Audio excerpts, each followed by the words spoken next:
Okay, ladies and gentlemen, I have no idea what the heck happened. Something was just off. No idea what the heck happened there, but it did not work. But now I hope everything will work out fine. Now it says that we're going to run an ad quickly here, so short ad and then we will start. Sorry, Unleash. Okay, ladies and gentlemen, I don't know if anyone is here now. Whew. I hate when this happens. I have no idea why it happened. So, ladies and gentlemen.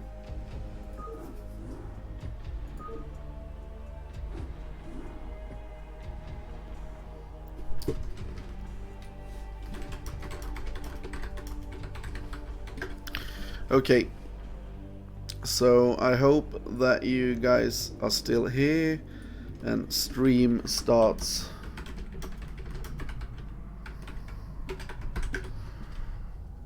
Okay, ladies and gentlemen.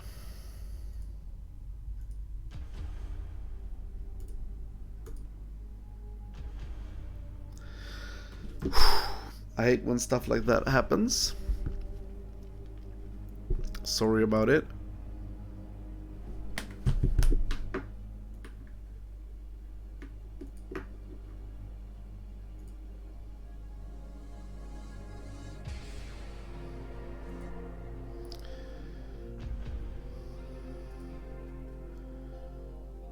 Okay, 20 seconds left, ladies and gentlemen, and then we're going to start. Let's go for the video while we wait.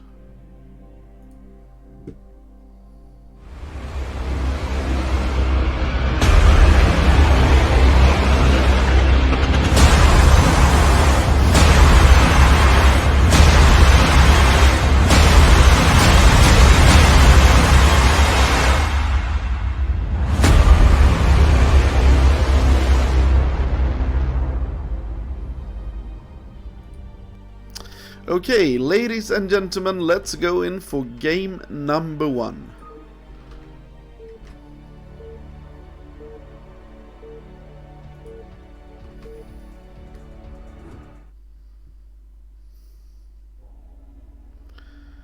And it will be on Neo Sylphid, ladies and gentlemen. And CwT is like... it's not a new clan, but they got some new members. They have like Dragon, they have DeWalt, Boa, so we can actually see something's going on with CwT. Some people say that there are money involved. I have no idea if there is money involved in this, but yeah, I just know that they got stuff happening for them anyway. So, as I said, I'm not sure what's going on, but something is going on anyway.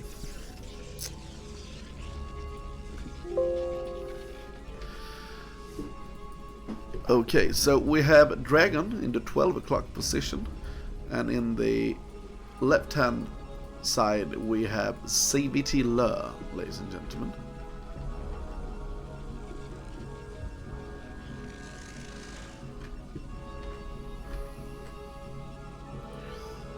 Okay, so right now let's see if someone goes for the double gate or if it will just be normal play.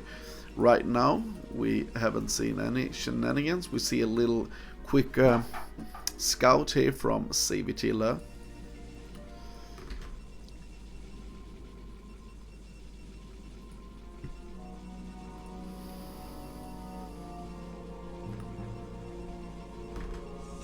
Okay, we see 2 gate from Lur and 1 gate from Dragon, and now Dragon sees where the pro comes from, I believe, and just switches around here. No C-lot at the start. Okay, we actually see a cybernetics core, but no, he doesn't use the drone to go for any. I take everything back. He's going for some really shenanigans shit. Okay, I really thought that he saw, because it came from up above here that he would turn this around, but he's not. So let's see what he does instead here, ladies and gentlemen. Hi there, Fisheye 1. We have one sealer coming. Let's see what the follow-up will be here with the from Lur. Will it be shield batteries and stuff? I actually think it can be. Maybe cannons? I don't know what this is.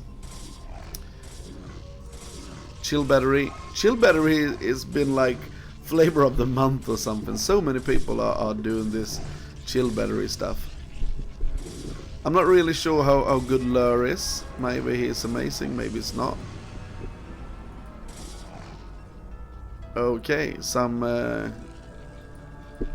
good attacking going on, but we already have a dragon out. And now the probe is actually gone.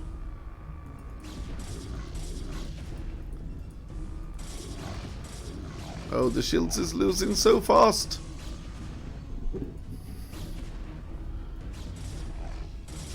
And the energy is almost out there. And no damage done whatsoever so far. And we have one chill battery from Dragon as well. Great usage here. Killing the Zealot. But 2 healthy Dragoons. 2 more Zealots coming. More Zealots streaming in here. But the Zealots are just being killed so easy here. Okay, 2 more Zealots, but no damage whatsoever being done here. For Dragon. Dragon's cutting a lot of probes. So as Lur. Now we can see Lur adding a bit of probes, and Dragon's doing the same here. And now let's see if he can kill any of these. Yeah, 1 probe being killed here. Now he's actually attacking the Nexus. Not the best idea. And I think this game will actually end here quite soon.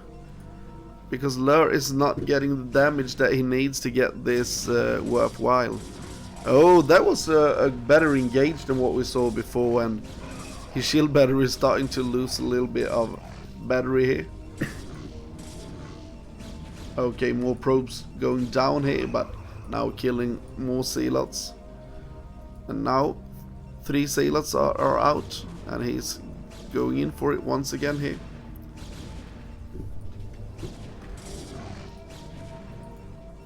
Oh, we have so many Dragoons right now. Now cutting one off to get some probes done here. Okay, 1 probe going down. 2nd probe going down, so this time it was a little bit of hurt coming in here, but now we have 5 goons. Okay, we have 3 gateway coming in for Lur. Yeah, same amount. Okay, we have a robotics and we have a 3rd gate here for Lur.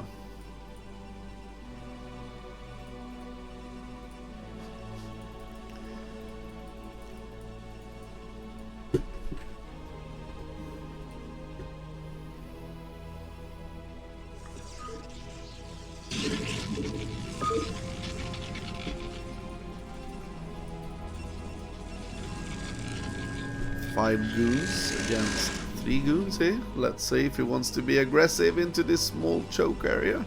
No, he didn't. It's very hard to attack in there.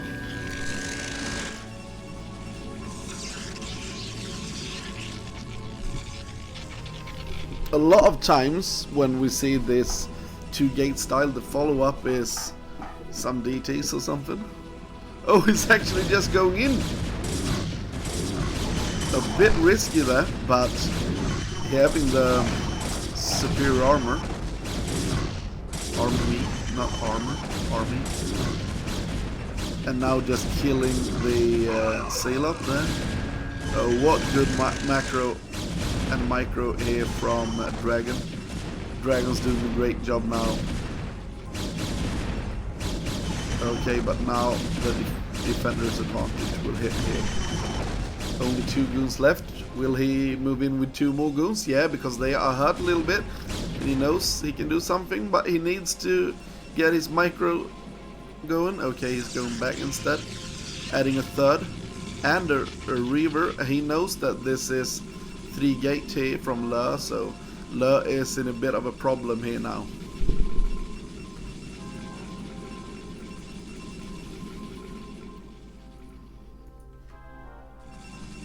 So much better tech coming in from Dragon.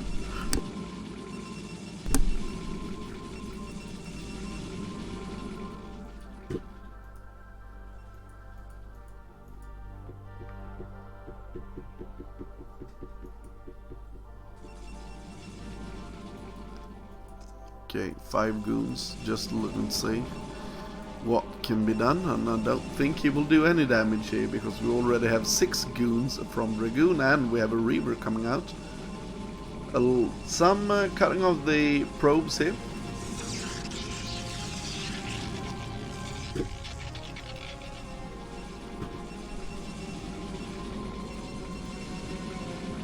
He's just ending it at 52 and he's making Reaver. He's a little bit afraid of a big attack, so he won't go for Reaver Shuttle Reaver.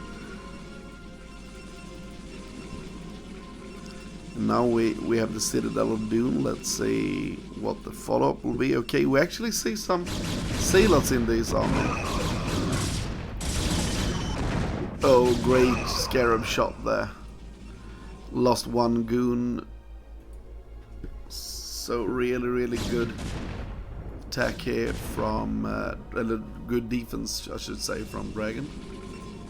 Now we have the shuttle, and I think after that he will just go down across the map and try to get damage done. Okay, we have 4 gateways and we'll go to get speed.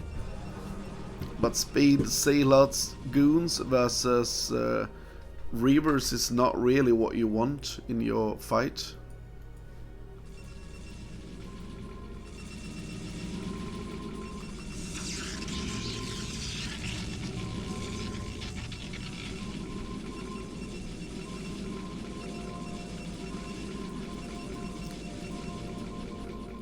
Getting full control here because of the gateway. Okay, he's actually cancelling the 4th gate.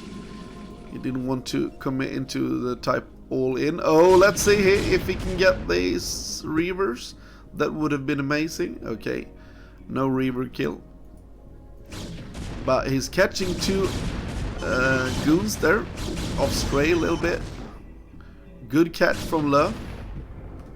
Le needs sometimes in soon amount of time to get damage done here. Okay, now the 2 goons are getting through here, but he's just moving back and getting attacked while moving. 3 more goons coming in here, and now he's really getting stuck here. Just losing unit after unit after unit here, and now he's really sandwiched. Trying to get the shuttle very close to killing it, but on what cost? He loses everything here.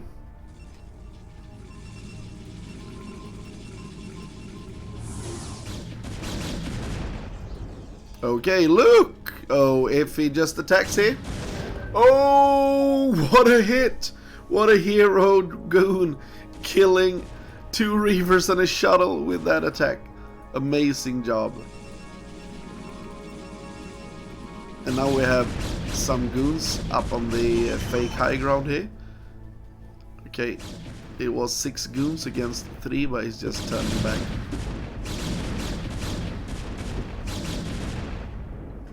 And Le now losing more and more units all the time. And these cannons won't help him.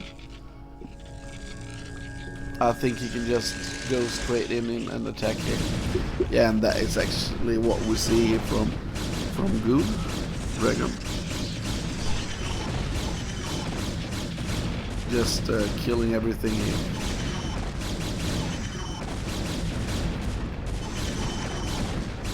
So there we go, ladies and gentlemen, game number 1. GG! GG, ladies and gentlemen.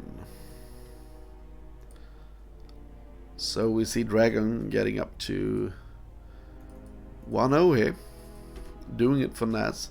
NaS had actually struggled a little bit in the start of this season. So yeah, they need to start winning a bunch of games here. That is what we need to see more of. But yeah, this was nice though. I like it. Okay, so it was a little bit bad in the beginning here. I can just say to all of you that something was not working as it should. That was why we restarted a little bit here. So I'm sorry if yeah, you just saw that something was a bit strange. But now I think everything works out fine. One thing though is that for pure poor for a poor person, his account is actually a little bit bad because Unleash he can't really be in there while that happens, because he needs to what do you call it? He doesn't have like unlimited access to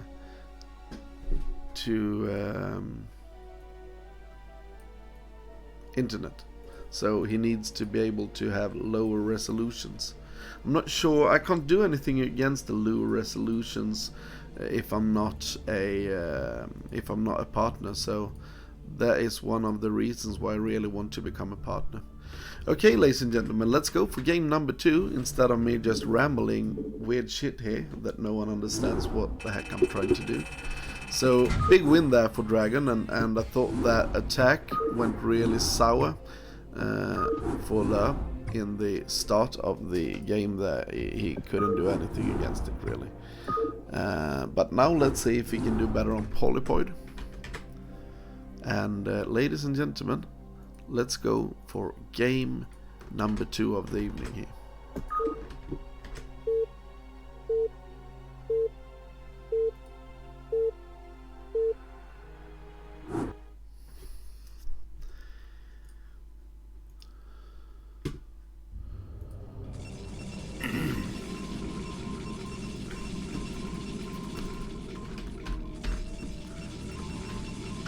Okay, ladies and gentlemen, we have in the bottom left hand side we have Dragon, and in the top left side we have Lur. And look at what colors they were if we didn't have this option here. Amazing. That would have been something to cast in this. But I'm glad that they picked TVB or 101 so that we can actually see this. So let's see here if Lur can come back, or if it will be, as I predict, a 2-0 victory here for Lord Dragon. Every time I say Lord now, me and my daughter are listening to all the Harry Potter books. So every time I say Lord, it like Lord Voldemort or the Dark Lord. There are something about that. Have you read all the Harry Potter books, ladies and gentlemen? If not, you should. They are amazing books.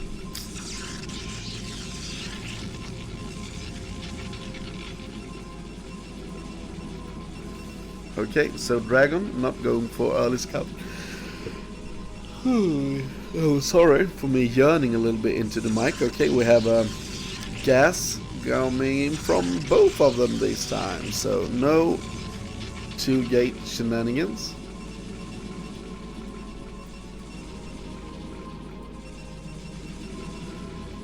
Dragon's going to scout him at first sight.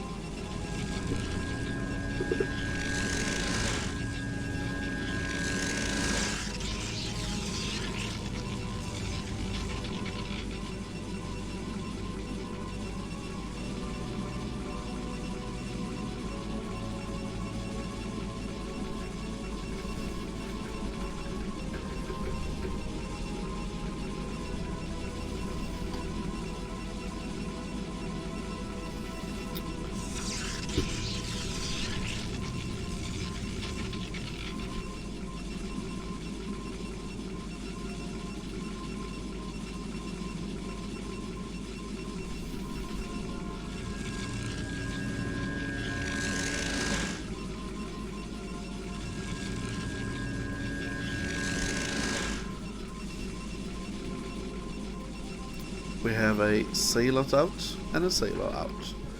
Quite common.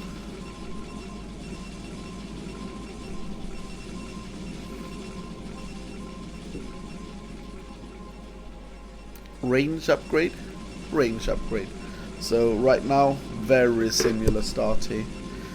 One difference though is that because Dragon saw him at first sight, he's getting the full scout and no scout whatsoever for Lur. So he doesn't even know what this is, but it's the same build. It's 2 gate from both of them.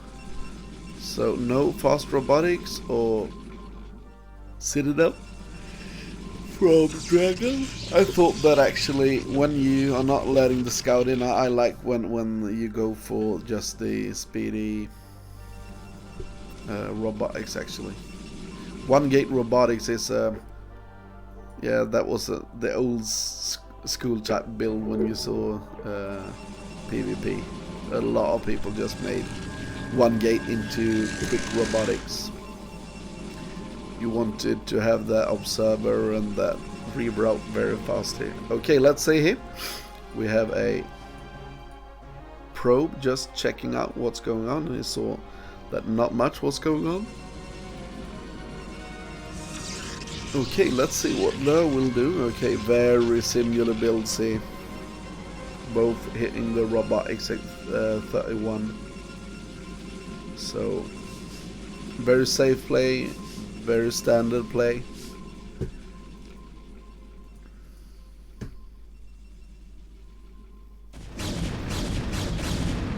Okay, there we see the probe going down.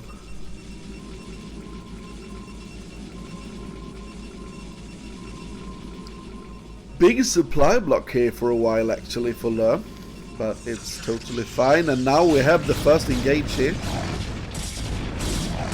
Oh, superior micro there from Dragon. Oh, it's amazing how great this hits. He's killing so much more with just the micro battle. And you can see him totally ignoring that Sailot. But right now we can actually see that he's getting a bit of a problem. But still superior micro there. And after that fight with equal army, he get 1 sailor and 1 goon. Very hurt though to end that. So Dragon, really good micro. There's like in CvC sometimes you see a bunch of links coming in from one player and a bunch of links from the second player, and you can actually see that one is like, even if he's having double the amount of not double but maybe 4 more links or something, you can actually see with just a micro someone just turning it around, and that's actually what we saw there with Dragoon, killing so much more with less just because he was on point of it.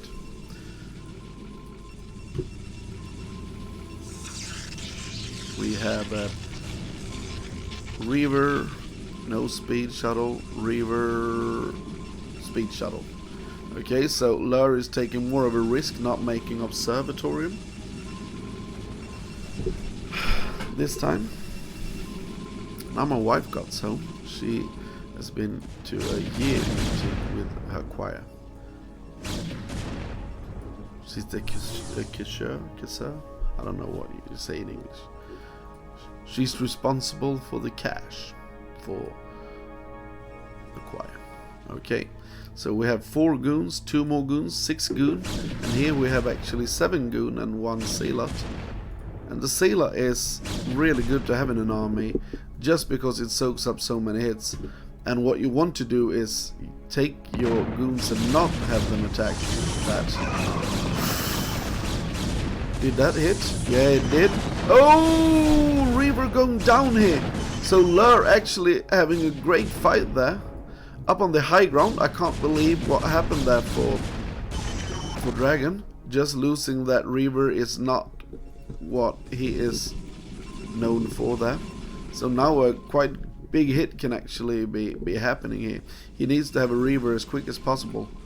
and we don't have a second Reaver. That's unfortunate for Lur, because if there would been a second Reaver, I think that he could actually made a lot of damage. But look at this sneaky fucker, he's just going around and attacking from the back instead. This is a little bit of a backstab. Look at this, when speed hits, okay, we already have speed, look how fast this will hit. And let's see the reactions we have from Dragon. No reactions whatsoever. Oh, there we have the reactions. A really big probe drill. So no probes went down. But now, when that happened, Lur can actually move out here and killing a bunch of probes after that. So here we go, ladies and gentlemen. What a great thing that was. So just go for that harass and then just have this position after all. Great attack, and taking his own expansions. But now, because he went so far away with his Reaver, the move out is quite good. Are you going to sleep, lady? Yeah. See you, darling. You know, when Jill was watching some cartoon or something, and I went there, Junior just had fallen asleep on the couch. So I just took her up and she just, yeah, continued sleeping, so I didn't night her or anything. Yeah, she was very tired. You can see if she's there and maybe put a blanket on her if you haven't got one. Oh shit!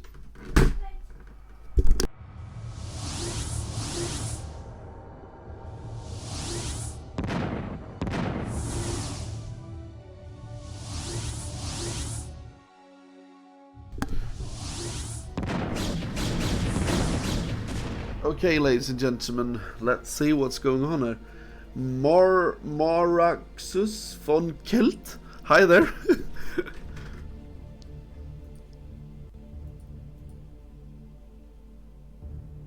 Oh, you're a 2-month subscriber.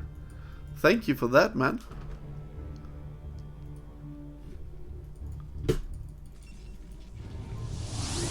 Marxus von Kelt. I love the name.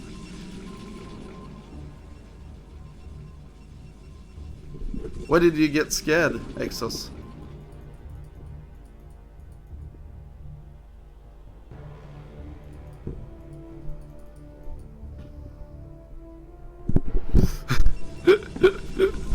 Yeah, no problem. We're not going to have any misfortunes anymore. Now I think the stream is going to be great here. No more stuff going to happen, I hope. Okay, so Dragon actually came back a little bit. I thought that he would have bigger problems, but I don't know why Lur is not making probes here constantly. We have so many probes here for Dragon, so he's actually being a bit mined out. Now we see 4 gate coming up here for Lur. Let's see what the gateway count here is. Only 3, but a bunch of Reavers here, and very good drop again, and he's killing so many probes.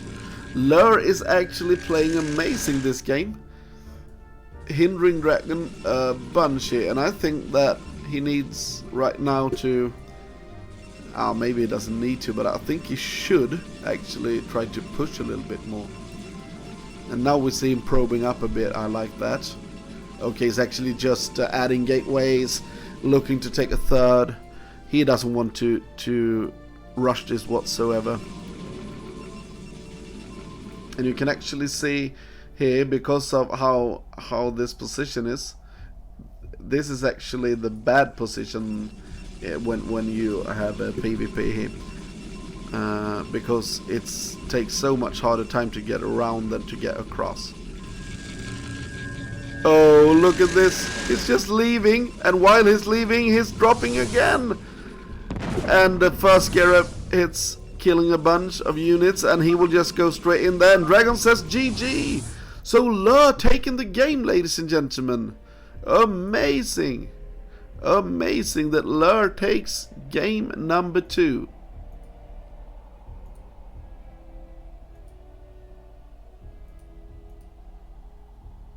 Yeah, I'm so impressed of Lur actually. Killing a bunch of units there.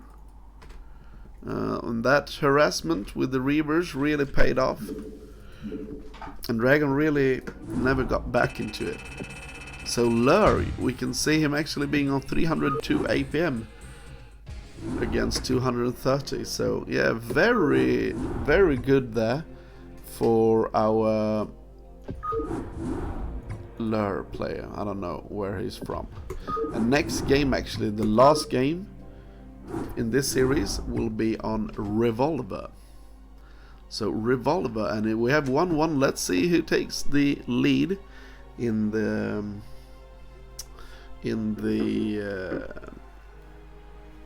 series here. So game number 3, ladies and gentlemen.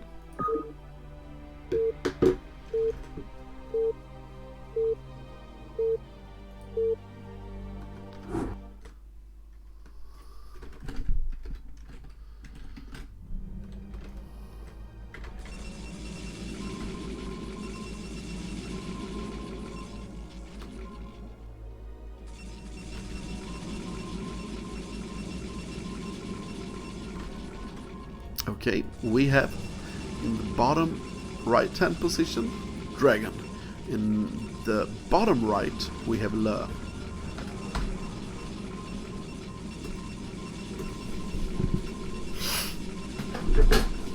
Oh, my share just broke a little bit.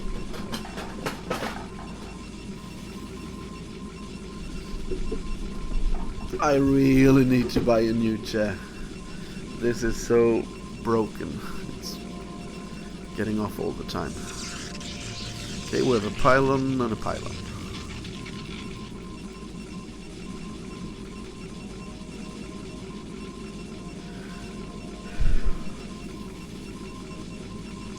Fire it up.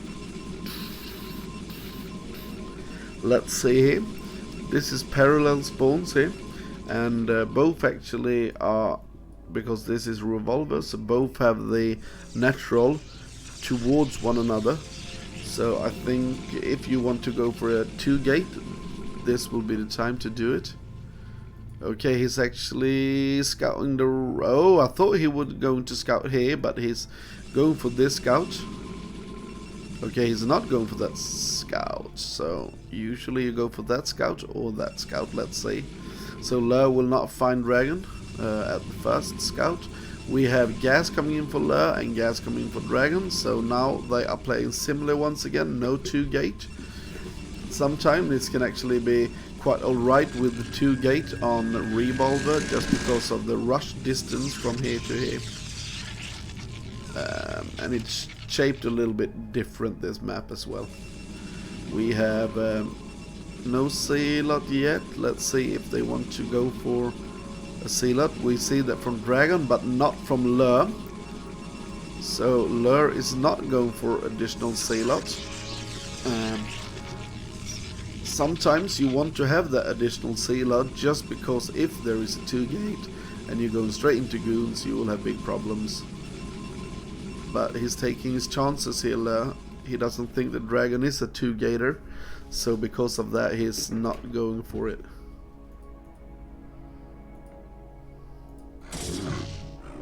Oh, can he? Oh, that was nice. You can actually see that the pro really wanted to get in there, but couldn't. Okay, we have range coming up, and we doesn't have range. Oh, we have a Citadel of Doom, because he saw that the probe died directly there, so he just going into the DT rush. And let's see if Lur is thinking like ahead of himself and thinks that, okay, my scout died and he can do shenanigans to me, and so on.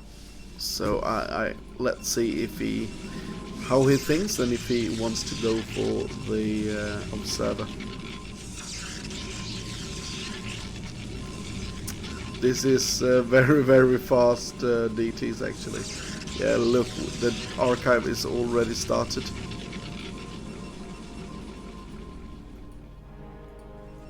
Already started. Oh, we have a robotics coming in quite fast. If he starts with the Reaver, I think we will have the GG. If he starts with Observer, I think this could actually go to Lure. So right now, it is so much. What is he starting with here?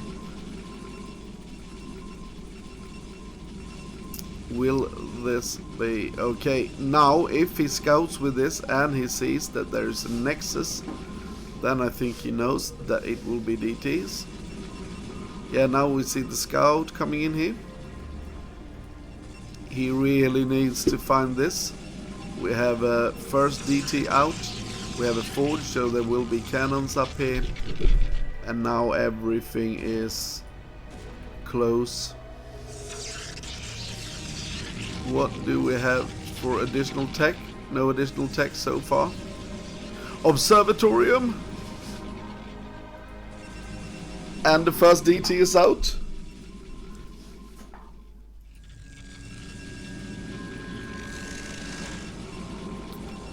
And the observer is not done. He will see that there is Nexus, and I think just because he sees what's going on and he saw the cannon, I think he knows. Yes, he knows. Look at this. And the observer is coming. Oh, what is he doing? No, no, no, no, don't let it in. Okay, he wanted to have the seal up being killed. And the observer is closely done. Will he? Oh, here we go, ladies and gentlemen. Amazing snipe. What is the follow-up here? I like the 3-gate follow-up to this. We have Storm already from Dragon. Okay, he's taking his own expansion instead. As I said, I like the follow-up with the 3-gate.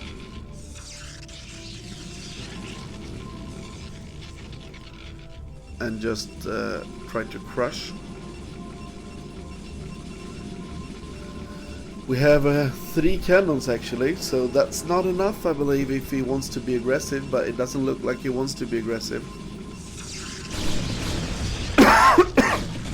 Oh, he's so close to killing the second Dark Templar.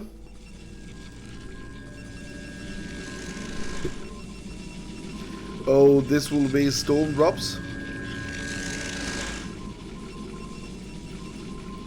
Oh, it won't be storm drops. It will be a DT drop, and this is... Oh, I love it. We don't have a single observer here.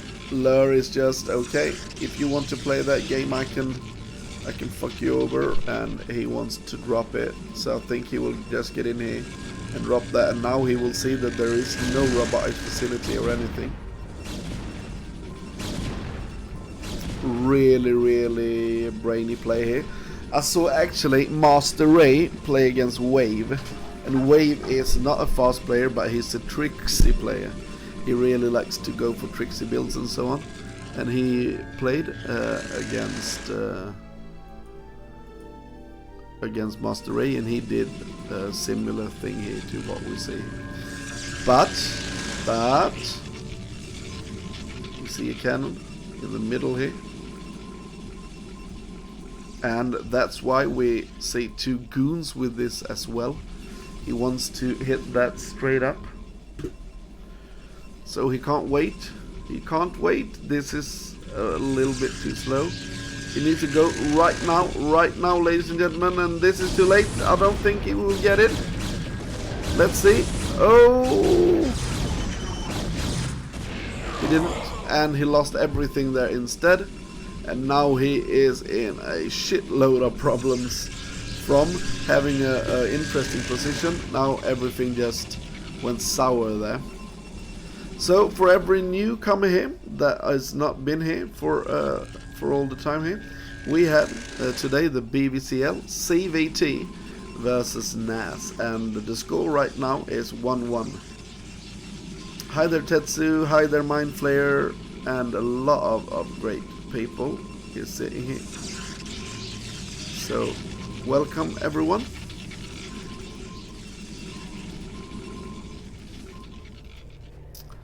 So Lur took game number 2 in a great fashion, with a lot of great river harassment drops.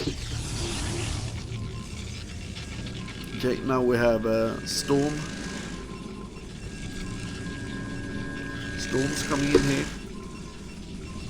Okay, we have storm drops from Dragon as well. See, let's storm drop. And right now, let's see here.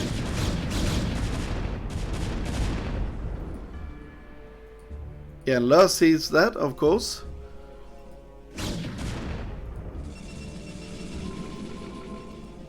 So now both knows that storm drops is coming. But he can... Okay, he can't really do anything right now. And here we see the drops coming in. Oh no! 10 kills! 15, 17 kills! What? 17 kills, ladies and gentlemen.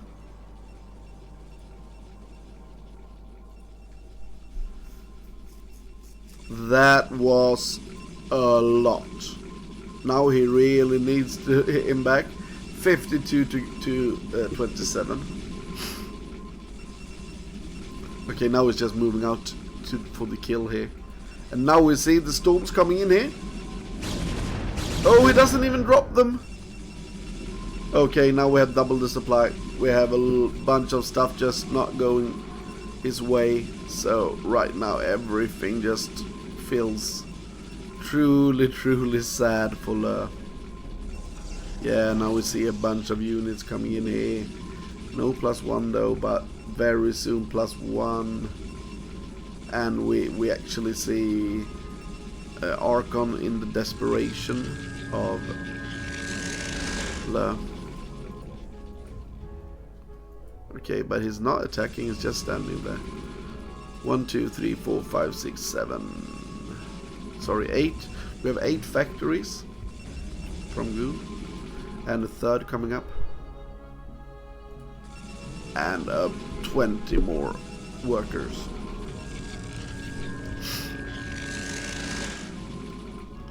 Okay, we're seeing a sneaky base being taken here for Lur, and he needs to do something to take this back.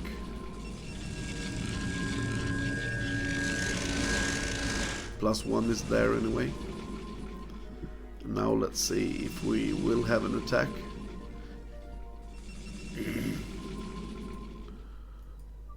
We have, let's see here, yeah, 6 storms.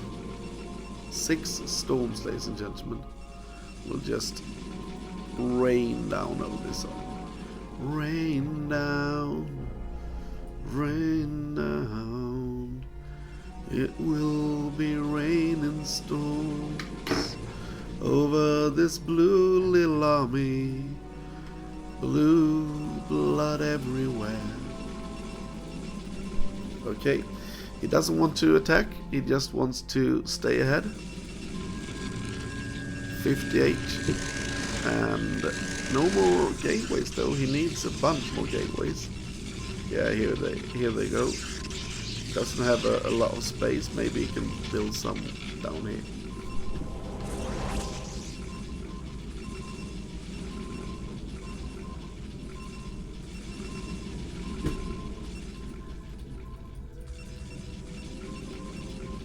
Okay, he's actually making cannons and stuff here. I think that he should actually just take it and build nothing. He can't defend it if it's attacked, so this is just wasting a little bit of money to make that cannon happen.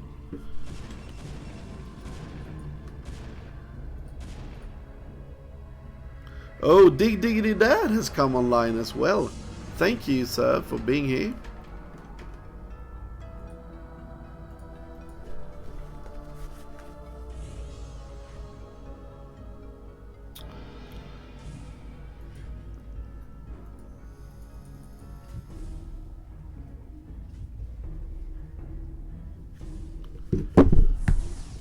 I can just tell you, ladies and gentlemen, that next week I won't be casting because there will be I will be on vacation.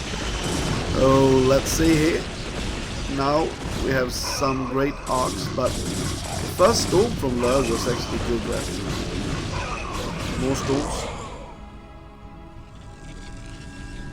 Yeah, I'm going for 1 week vacation with the family. We're going to the Swedish Alps called Fjällen. So going skiing and stuff.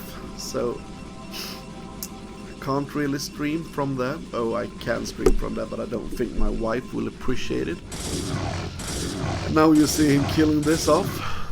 And he mined not even 100 minerals there. Oh, what a great reaction. Killed 1 dragoon. Okay, actually I didn't see here, but he killed a bunch of units, well, a bunch of workers over there, but it doesn't really matter. Now Lur trying to hold this once again, but in this case I'm not really sure why. He's just, I don't know what he thinks should happen here.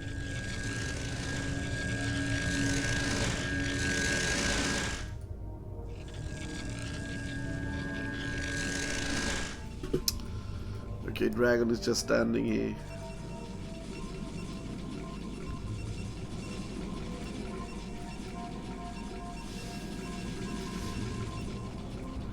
But he's not really having the control of all of the map here.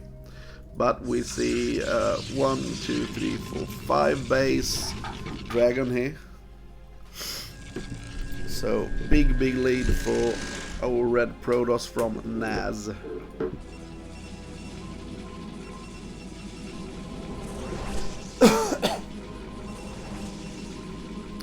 Dig diggity down, dig diggity down. Whoa, dig diggity down, dig diggity down. I think that Dig Diggity Dad could be a new song. I think I'm going to make some music work with it, and I'm going to have it a little often. Okay, we actually have gateways coming in here as well. But why is he waking up Lur to be limit as well? I don't really get it.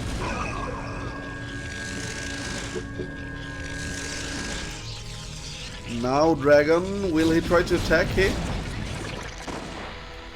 No. Okay, yeah, now we see the big attack. But this arc is amazing from Lur. You need to attack from multiple spots on Revolver. You have 1, 2, 3, 4 places to attack from at the same time. So you can't really go for one position. Yeah, here we go. This is what you want to go for, and you want to get in units here and a bunch of units here as well, but now it's actually getting in anyway, so that's a really necessary thing for engaging in attacks here. But look how great engaged this is from Lur.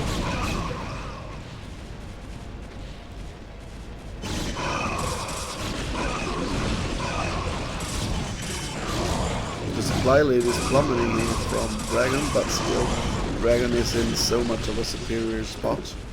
We have 1, 2, 6, 9 gates versus 1, 2, 3, 4, let's see, 7, 8, 9, 10, 11, 12, 12 gate, 13 gate, and so on.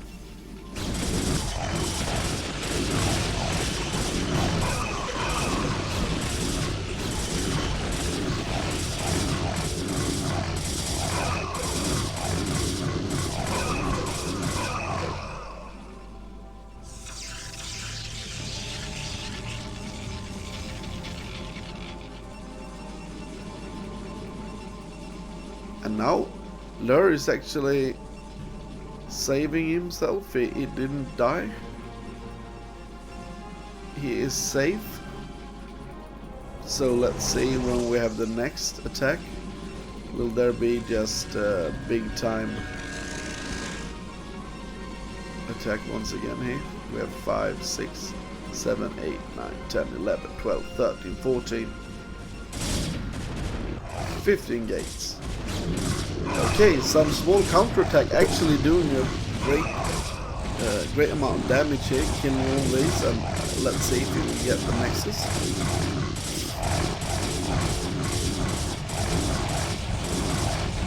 Yeah, it's killing the Nexus there, so great little small attack.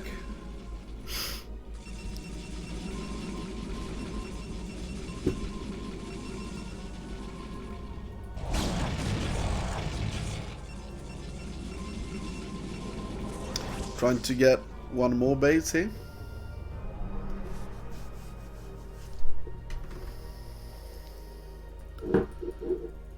Let's see what we will get from Dragon here now. This game I felt was over a long time ago, but Lur is actually fighting back quite rapidly here. But we see more and more bases being taken here from Dragon. Let's see what we got now. We have so many Zealots and Archons from Lur, but same from Dragon, but a little bit less Zealots and more Dragons. Dragons. Okay, now we see here a fight in the open and a little bit of a high ground actually from Lur. Sorry, for Dragon. So Dragon's army is just way superior here, killing so much of Lur's army, and I think this is the beginning of the end here. Will he this time be engaging and killing him? Look, it's double the supply here. So ladies and gentlemen, here we go. Let's see if we can break him this time, or will the game continue?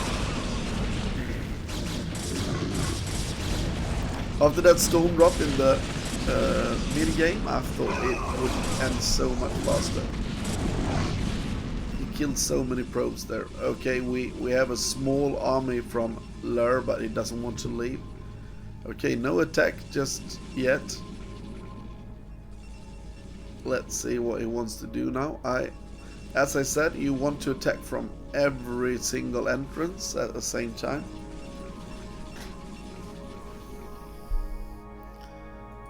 You have so many ways to attack. If you just attack in one place, there can be like the movie 300s, but that's why you need to split up your attacks. And here now, this is open, just go in there. Okay, some good storms though from Lur. And Lur have the extra amount of energy. We see that also from Dragon, the amulet thing. Okay, now he's trying to get some great engage, and now you can see it's more or less open at the other entrance. So, as I said, you want to split your army up in a PvP like this. GG, ladies and gentlemen, and here comes the ending of it.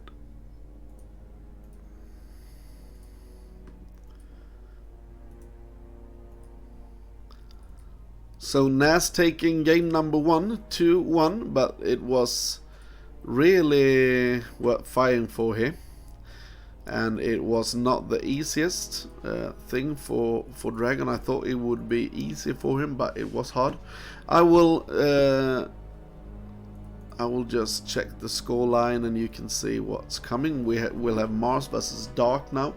We will go for a short break, ladies and gentlemen, and I hope you will stay, and I will get something to drink and also something to get in my stomach here. So let's go for a small break, and you will see me just go back there into the kitchen for just a little bit, and see you soon.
Welcome back, ladies and gentlemen. So we'll have Dark versus Mars.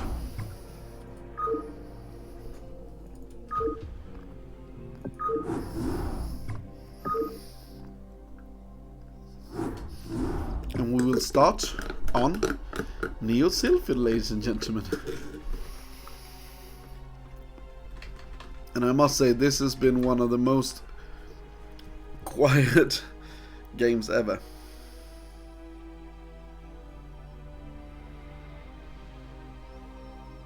So you guys are really not talkative right now. But that is what happens sometimes. You don't have to chat if you don't want to. But it would be nice to see if you are all alive. Okay, ladies and gentlemen, let's go in for game number 2 here. It will be Mars versus Dark.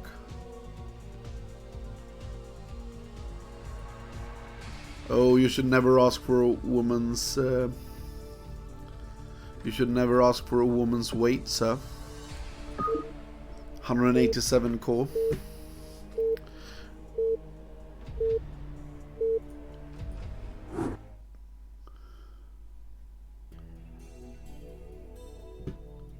Can you explain CwT to me, man?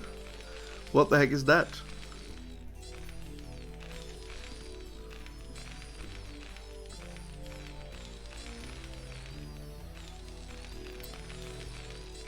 Were you able to hold it after you lost all the weight?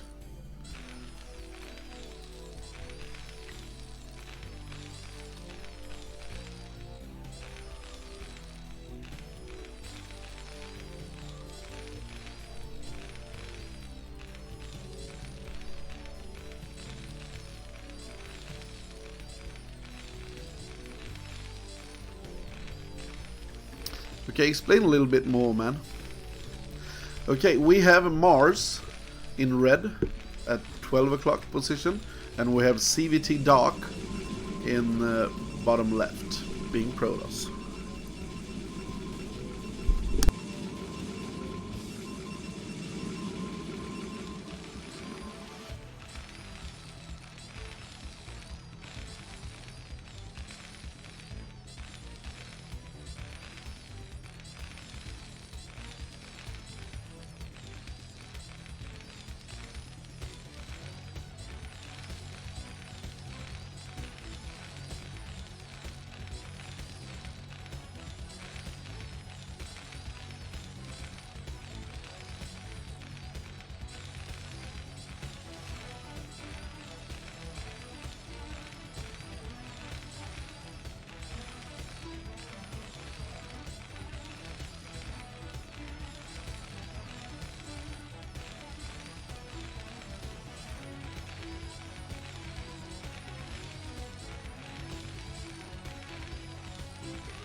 Oh, sorry, ladies and gentlemen.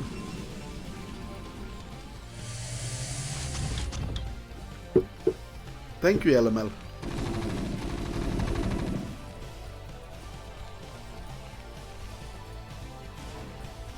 Oh, if the scouts comes in, he will be seeing that there is shenanigans going on. And this is an amazing scout.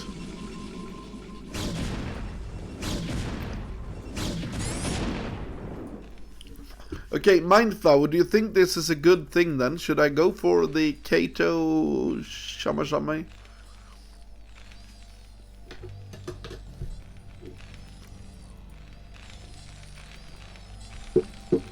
Okay, he goes for the engineering bait. He thinks that what this is a DT push. And the problem for him is, this is not a DT push.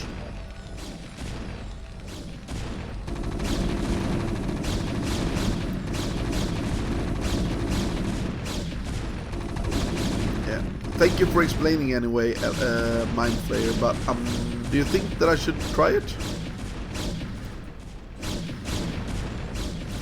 He really needs to have his units in here. Oh, you can see he's going for the missile turret. He really thinks that this is DTs. But this is actually just hard pushing. Oh, he lost his bunker. GG, ladies and gentlemen, he can't do anything now to try to survive against this type of push. You can't lose your bunker like that.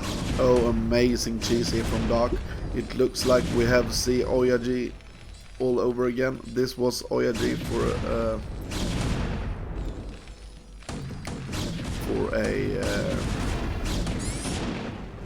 long time. We saw a bunch of this.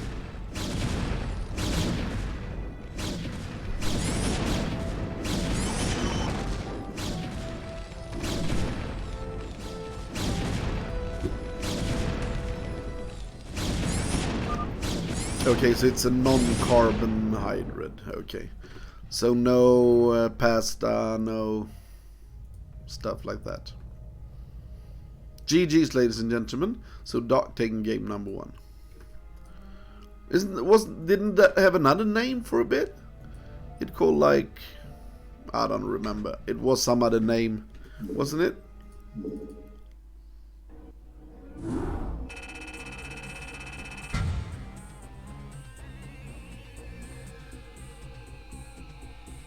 Yeah.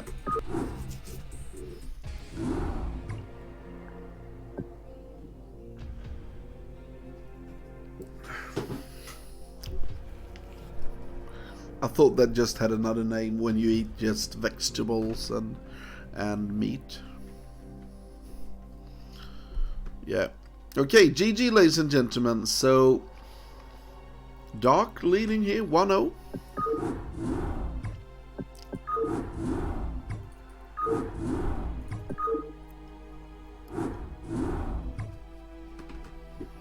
Okay, let's go for game number 2, ladies and gentlemen.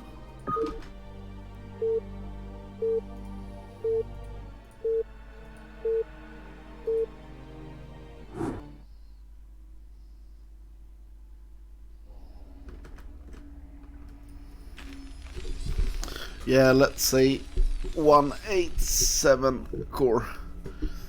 Yeah.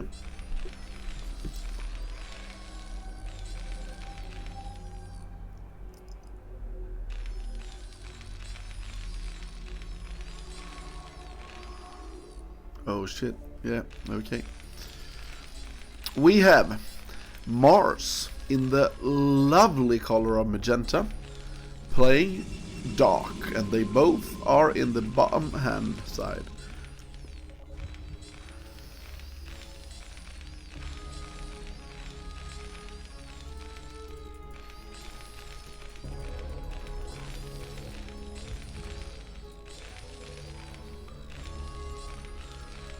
Yeah, I think my biggest problem is I love sweets and stuff. Okay, we have Doc in top left, bottom left here. Let's see now what will happen. Yeah, Mars got run over last time, and I think he didn't know what was hitting him.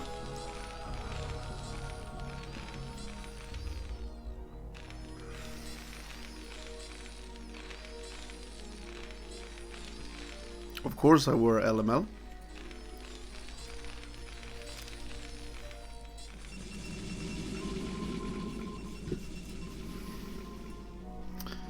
Diggy diggy doo.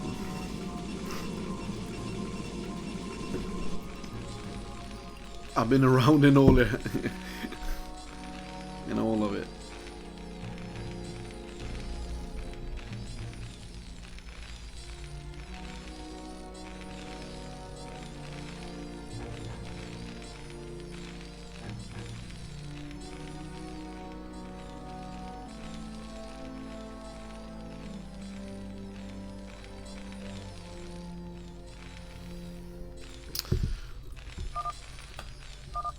Okay.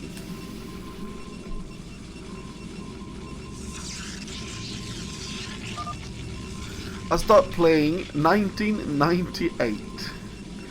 But the problem for me was that I started playing Broad War a bit late, because I played a bunch of original.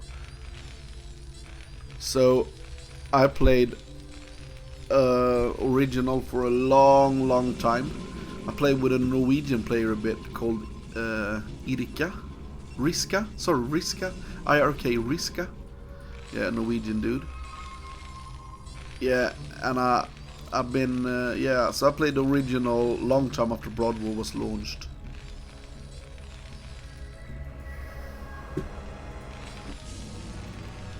So yeah, I've been in StarCraft for the start, and after StarCraft 2, and you know, when all the lag started before Icy Cup, there was like before Icy Cup, then Icy Cup, then we got hit. Oh shit, I don't really remember. MGC or something? Oh, L? I played in L for a bit as well.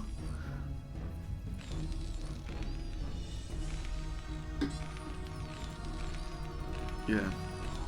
So I stopped playing before Icy Cup, and then when Icy Cup started, I started playing that, and then I had a break, and then remastered, so a lot of breaks. Okay, so we have an expansion, but this time it's a factory expand, and we have a gateway nexus coming in here from CwT Dark.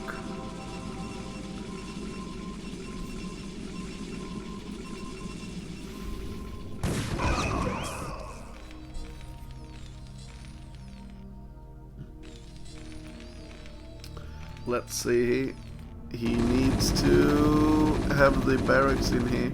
Okay, he just wanted to see if there was a command center, so very good scouting. You can see Dark being so great.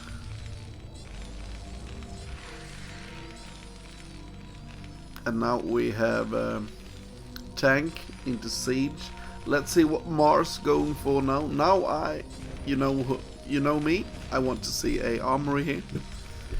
Okay, we have engineering bay, that's okay, but now I want to see an armory.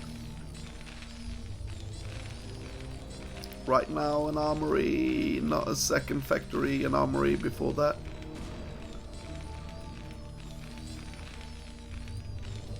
And we are not seeing that. But we just see one factory.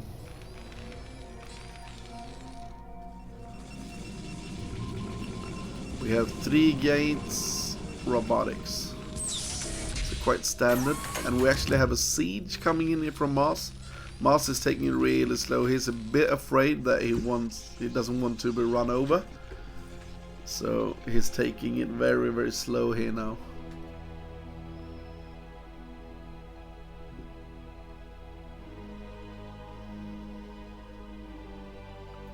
But that's sometimes what you need to do. After that burn in the first game, he wants to go for a little bit of a slower play here.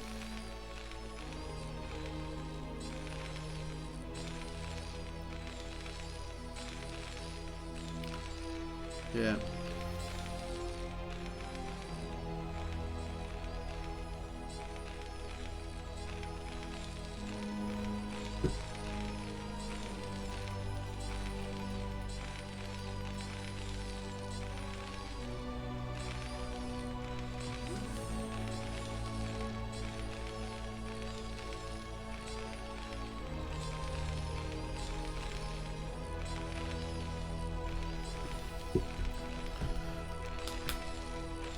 Now we have armory coming. Okay, you don't think that Dark is a better player than Mars than LML? Okay, to have upgrade start before 7 is totally fine. You can hit a timing around 15 minutes or something. So great. We have observer seeing exactly what's going on. And we see just more and more tanks. He just wants to take it easy. And when you see this actually from Dark, I think to take a third right away is great. Oh, he's really getting it up his face. He's taking this expansion instead of this expansion, so he's expanding towards the Terran army. Interesting.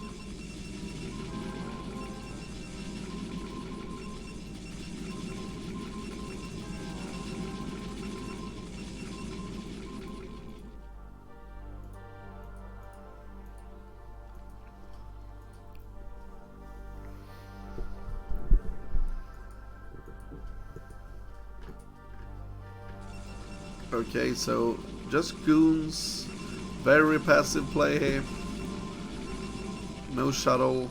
Okay, now we have starport, 3 factories. I think we will just see something going on here. Okay, I don't really like this base here. We should have taken it here so we got an extra gas. Gas is not spinning here. Still just 3 gateways.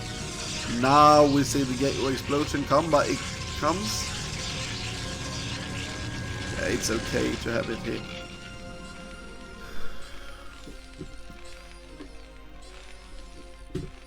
Small amount of vulture coming out here. We can actually see Mars is in a supply lead. And that is not what's supposed to happen for a Terran versus a Protoss. And we still see no second gas here. Okay, 1 shuttle.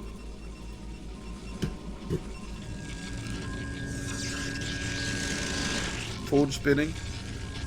Second armory starting, so we will have a top of 2-1 timing, I believe. It's very hard here for Mars to take an expansion. He can of course take this expansion, but that's only a mineral expand, so he can take this expand, but that's a bit far to defend, so maybe he wants to finish this on 2 base. But we need to see the factory explosion now.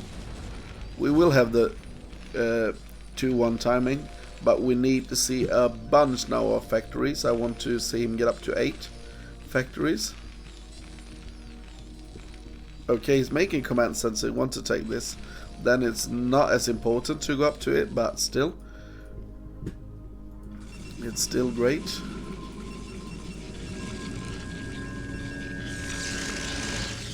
Now we're getting speed and 8 gateway. 8 gateway pressure.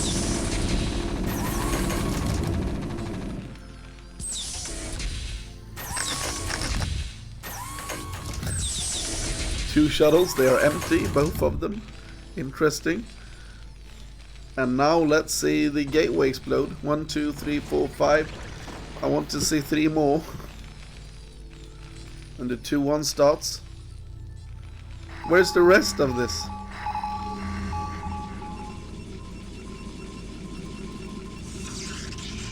Yeah, just scouting to see what do we have here. We have a Templar Archives. Oh, we have even more shuttles.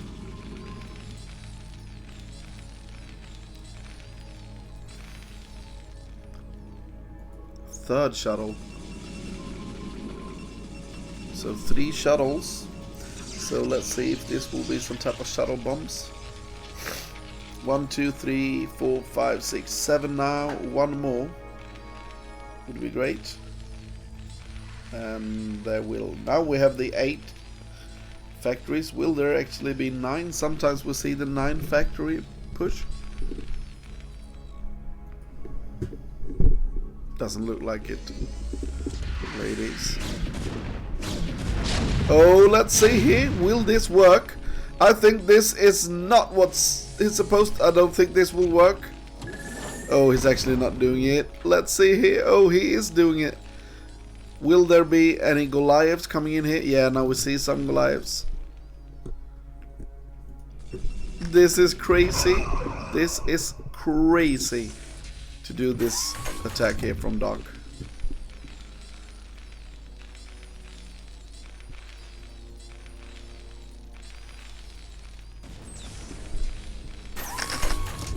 But Mars is really playing this low.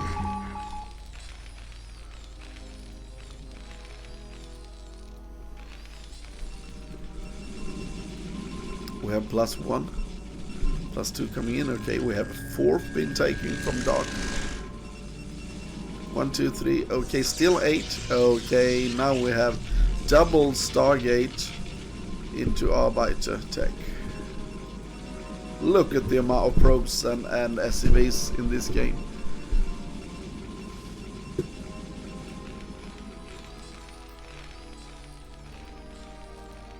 Okay, a 4th being taken from Mars quite soon as well.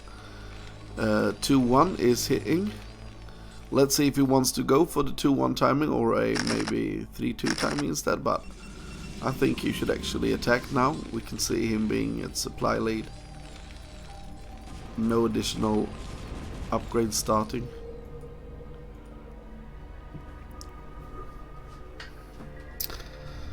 Oh shit, this is like seeing paint dry or something. This is not enough action.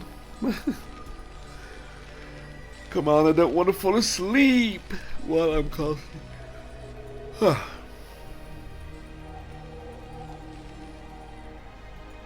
Okay, a bunch of vultures coming out here.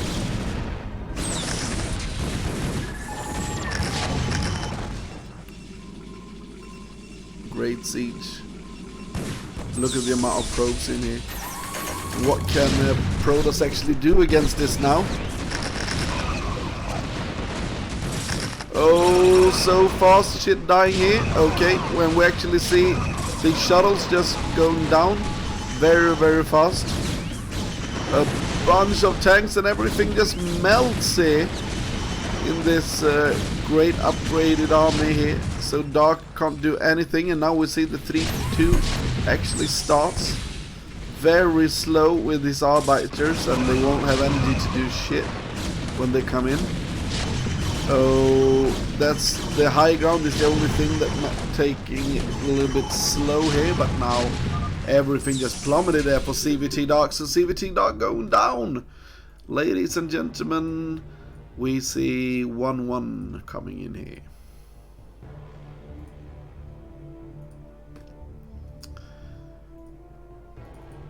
And LML, totally right. LML said that if Mars slow play this, he will win. And that is exactly what we saw. Slow play and GG. So GG, ladies and gentlemen. And let's say here, if Dark wins, we will go. There will be a 1-1 in the series, but if he loses, NaS. Yeah, NaS will take the lead in this series. 2-1. 2-0, sorry, ladies and gentlemen. Next map is Ascension.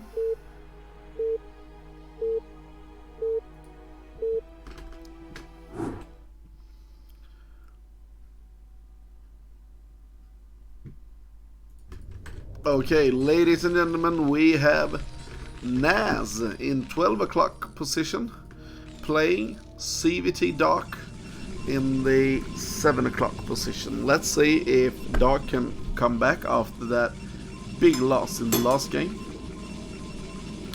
I think when he scouted and see that there was not a big commitment on just pushing out, I think that he should have just taken the 4th base very early there. But he didn't really do it, so I'm a little bit shocked when I saw that he didn't go for it.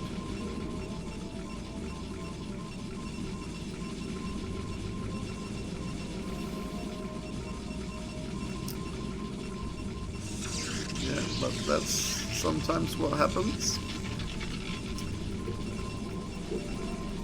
Let's see if Mars wants to slow play again, or if we'll see some shenanigans from Dark.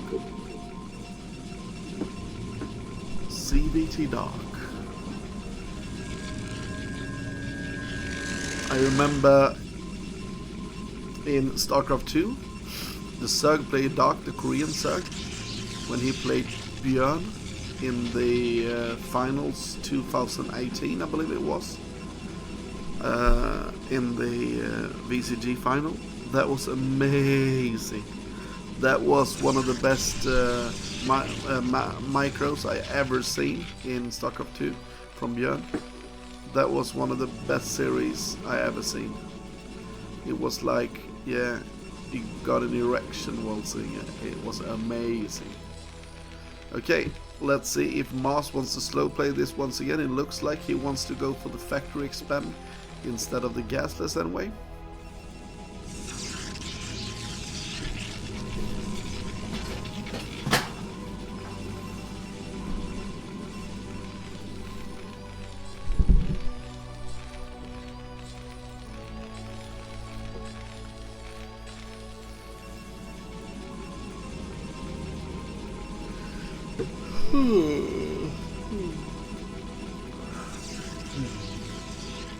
Okay, let's see here now. One Zealot coming out. And we see barracks. And we will see factory start. Yes, one factory starting here. Full scout from Mars. And we see him going out with the Zealot right away. So let's see if he wants to add some more Marines here to the mix.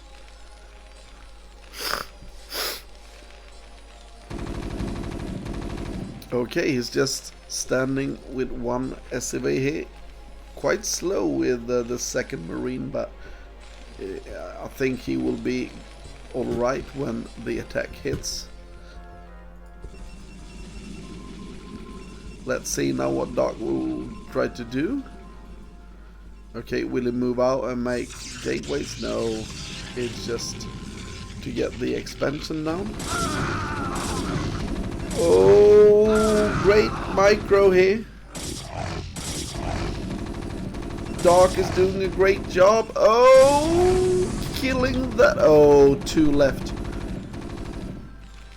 And we have a vulture to begin with. And that, I believe it was worth it though.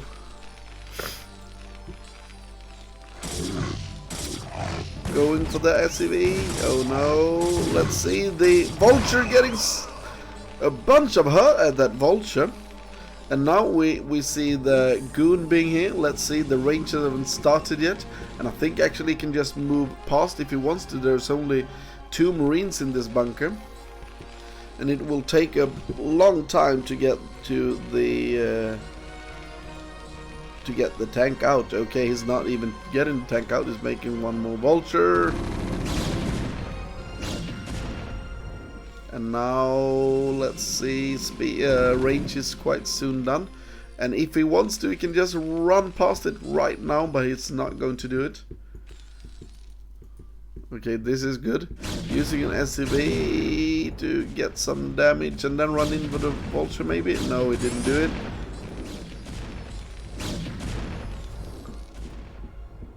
Is the mines done, or did he cancel them? Okay, it looks like he cancelled the mines here. Now the first tank is done. This is not even shooting.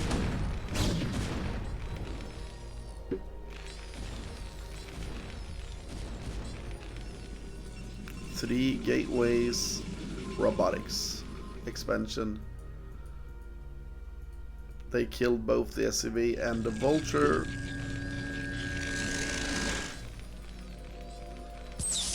Let's see what will happen next. Armory, I love it. Factory, armory. Yeah, this is how you do it. But he will slow play it once again, it looks like.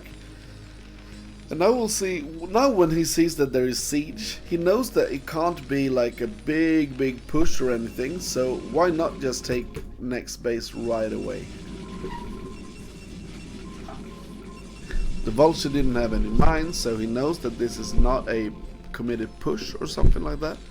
So right now I would like to see it be in one more base being taken here from Doc. You need to use your chances.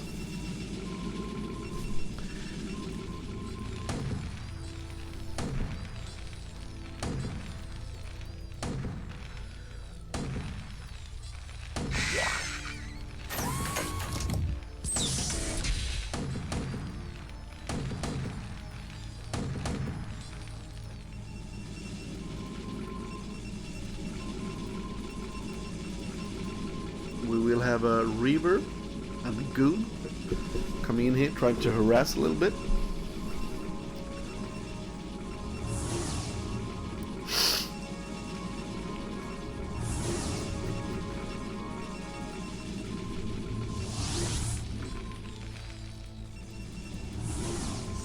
Okay, we have a Sealer and a Reaver.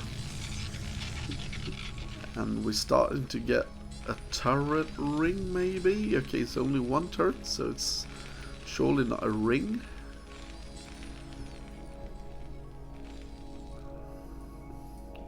Do we have some speed coming on it? No, no speed. And there we go, ladies and gentlemen, he sees what he wants to see here.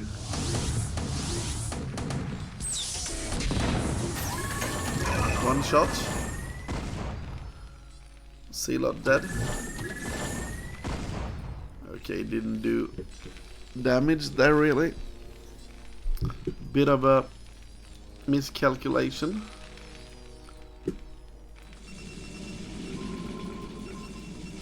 Six gates coming in here now. And still no speed being upgraded.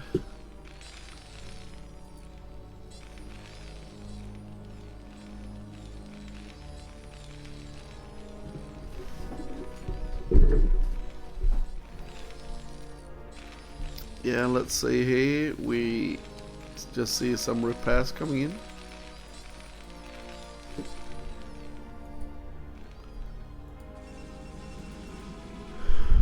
Okay, now let's see if Dark wants to take the next base here.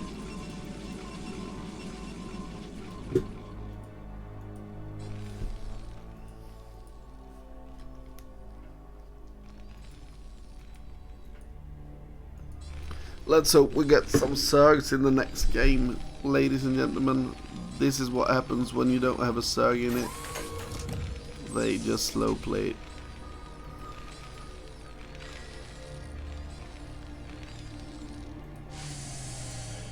Okay, it's moving out. So +1 and a little bit of a push coming in from Mars here. Or maybe it's just to take another base. Small attack coming in here. Great mines.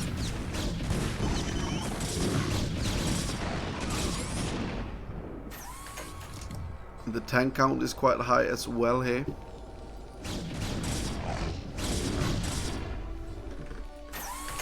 Ten tanks. See the double shuttle that we saw last game as well. Then we actually saw the 3 shuttles here. Oh, look, so many units that are just being killed here. Oh, great response here from Mars, killing everything that comes out of those shuttles. And now the army is very, very small here. But we still only have 4 factories. Now he can actually do some factory explosion, as he should.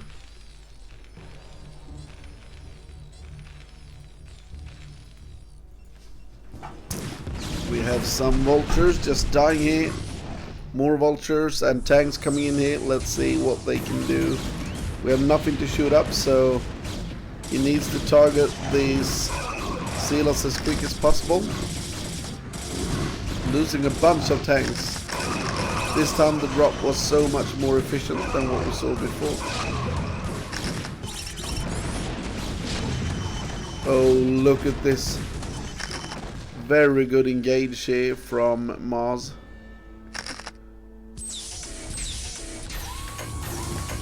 And now we see more shuttle play coming at hand here.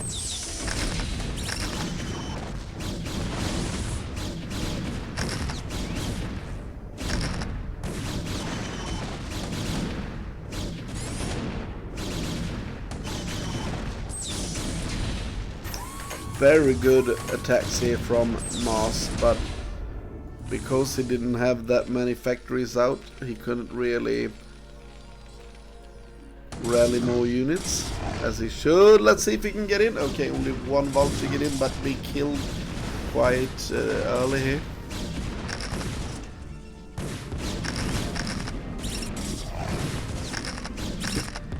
No expansion and no factory explosion.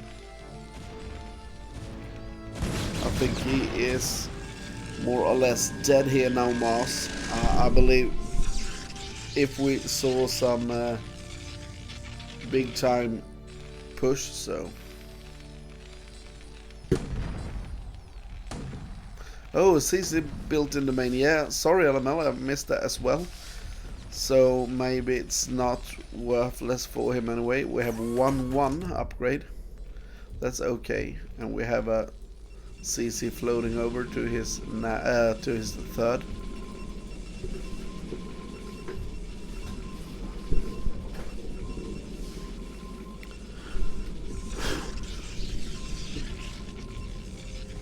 Oh, fleet bacon this time. We have +1 attack being started, and he misses that.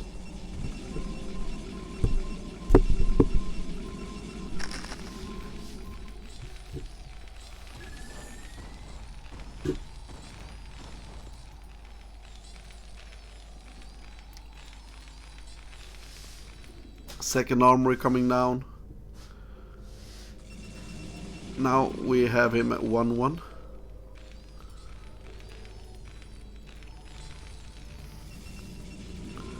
Oh, we actually see 4 Stargate coming in here from CwT Dark. I think that if you ask CwT Dark who his favorite player is, it must be Oyaji. It must be Oyaji. Oh, now we see it. Now we see it. Yeah, you see everything here.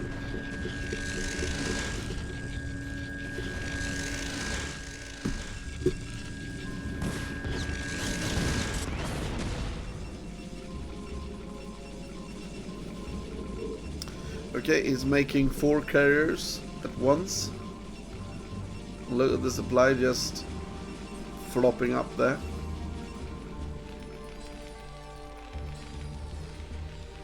And what we see from Terran is 2-2 coming in, and of course we have the machine shop getting some missile fire.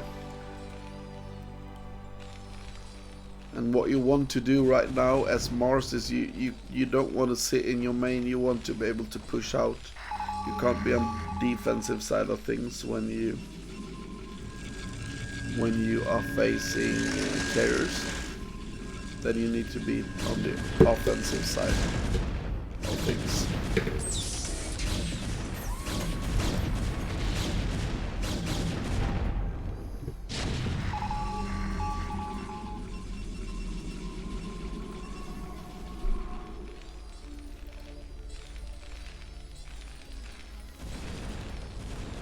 So 8 factories, he could actually get some more.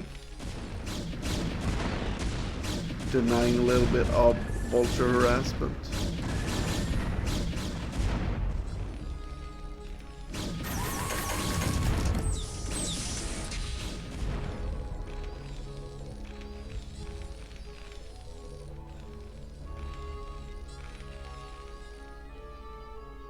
Okay, now we see a bunch of units coming out here, but we see the 4 carriers already being done.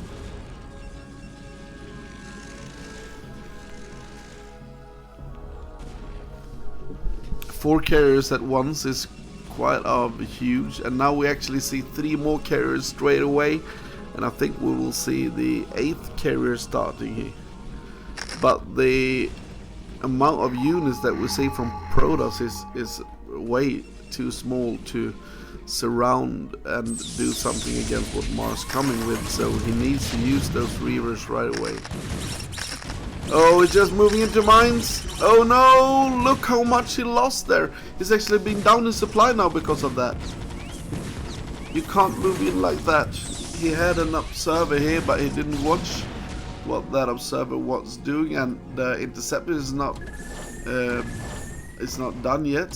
So very, very strange start to this fight with the carriers, and now we see the carrier interceptors coming out, but CwT at the side.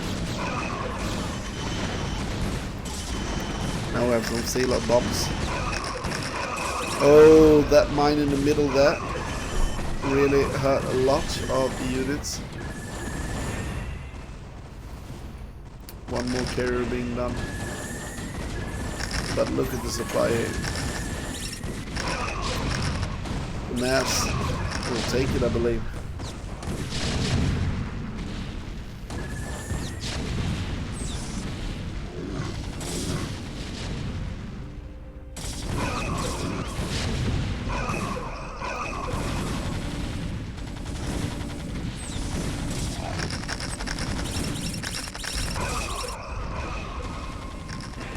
Yeah, this is totally over, ladies and gentlemen. Now we see the 7 carriers though. So let's see. This is the last hooray in this fight. We have one more carrier there, but it doesn't use it. And actually losing one of the carriers, and the interceptor count is way low. Way low here. Yeah, I think this will just be GG, ladies and gentlemen.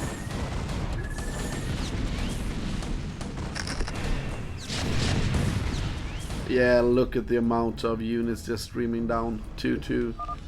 Yeah, GG, ladies and gentlemen, and game number 2, 3.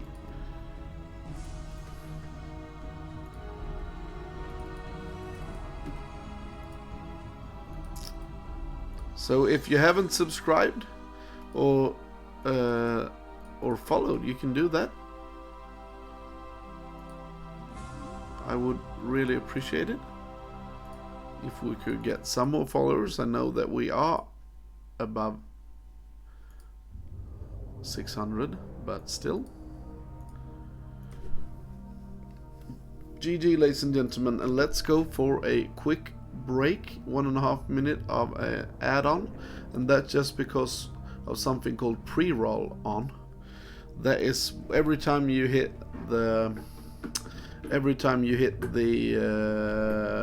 what do you call it, my stream, you will start with add-ons, but if I go for an ad once in a while, it will delay that. So that's what's going to happen. So I will just click on it for just a second, ladies and gentlemen.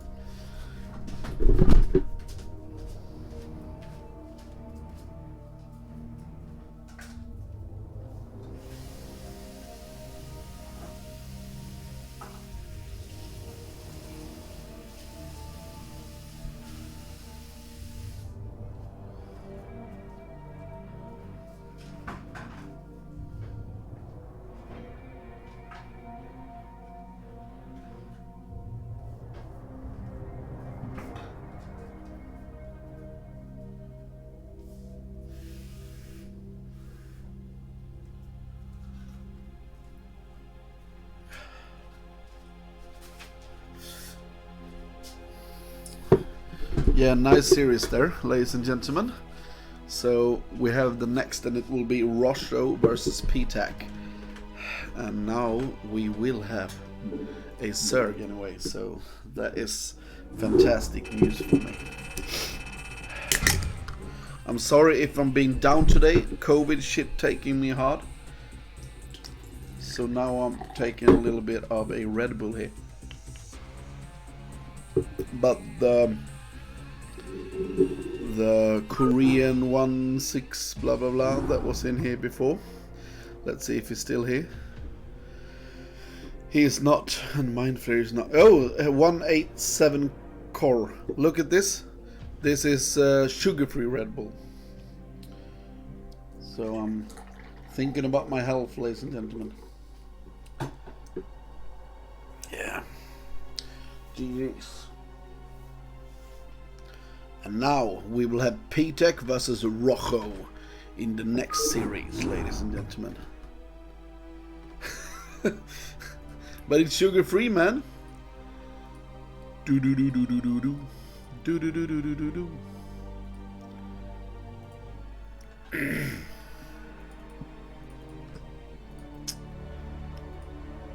Okay, so CwT is being down 2-0 here. Let's see if they can come back.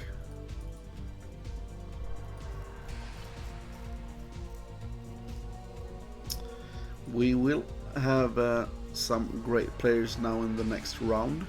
It will be Rojo and it will be P-Tech. P-Tech is a crazy good player. Rojo is good as well, so I think this could actually be great.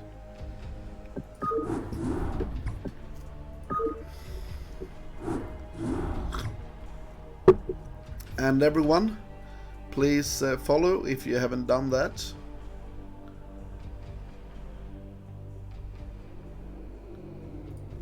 And now let's get into game number 3 for the evening, ladies and gentlemen, and it will of course be on Neo Sylphid. Rojo versus P-Tech.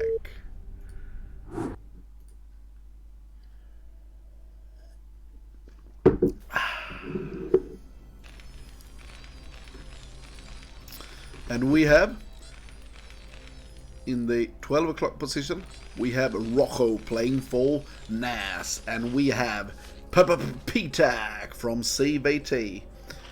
And does someone know anything about this CwT clan? They got a bunch of great players now with Boa, P-Tech, DeWalt, and so on and so forth.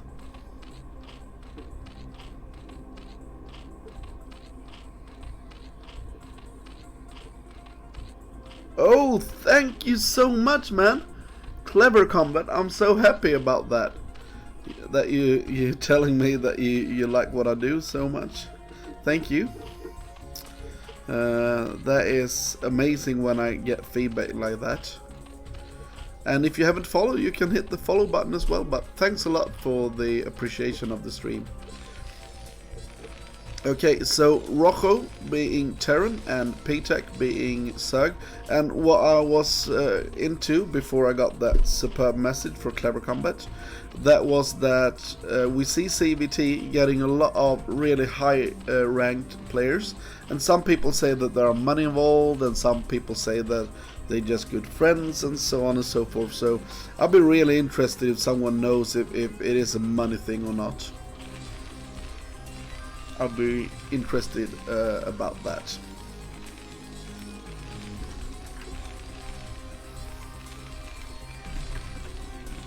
So please tell me if you know.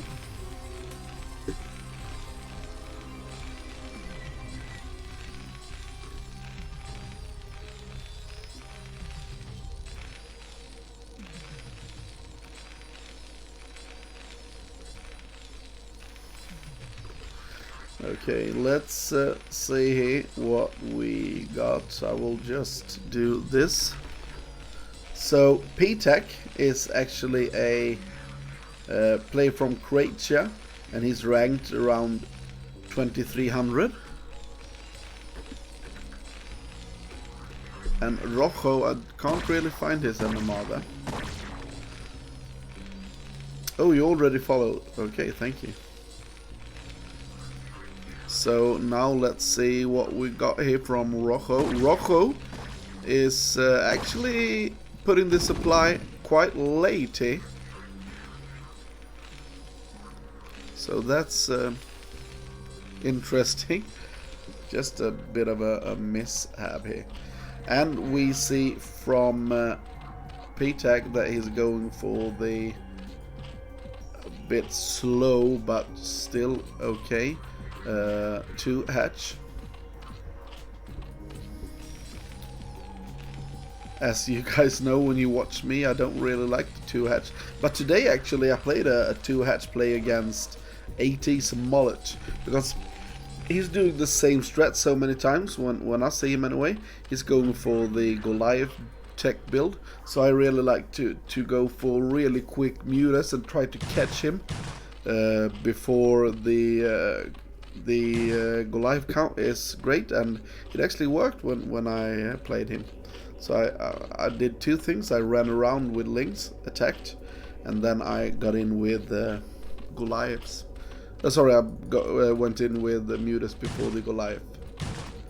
Okay, so what we see here is just drones coming in here, and we can see PTAC making Spire. When? Now? Yeah, now we'll see the Spire here. Changing the directions on it a bunch of times.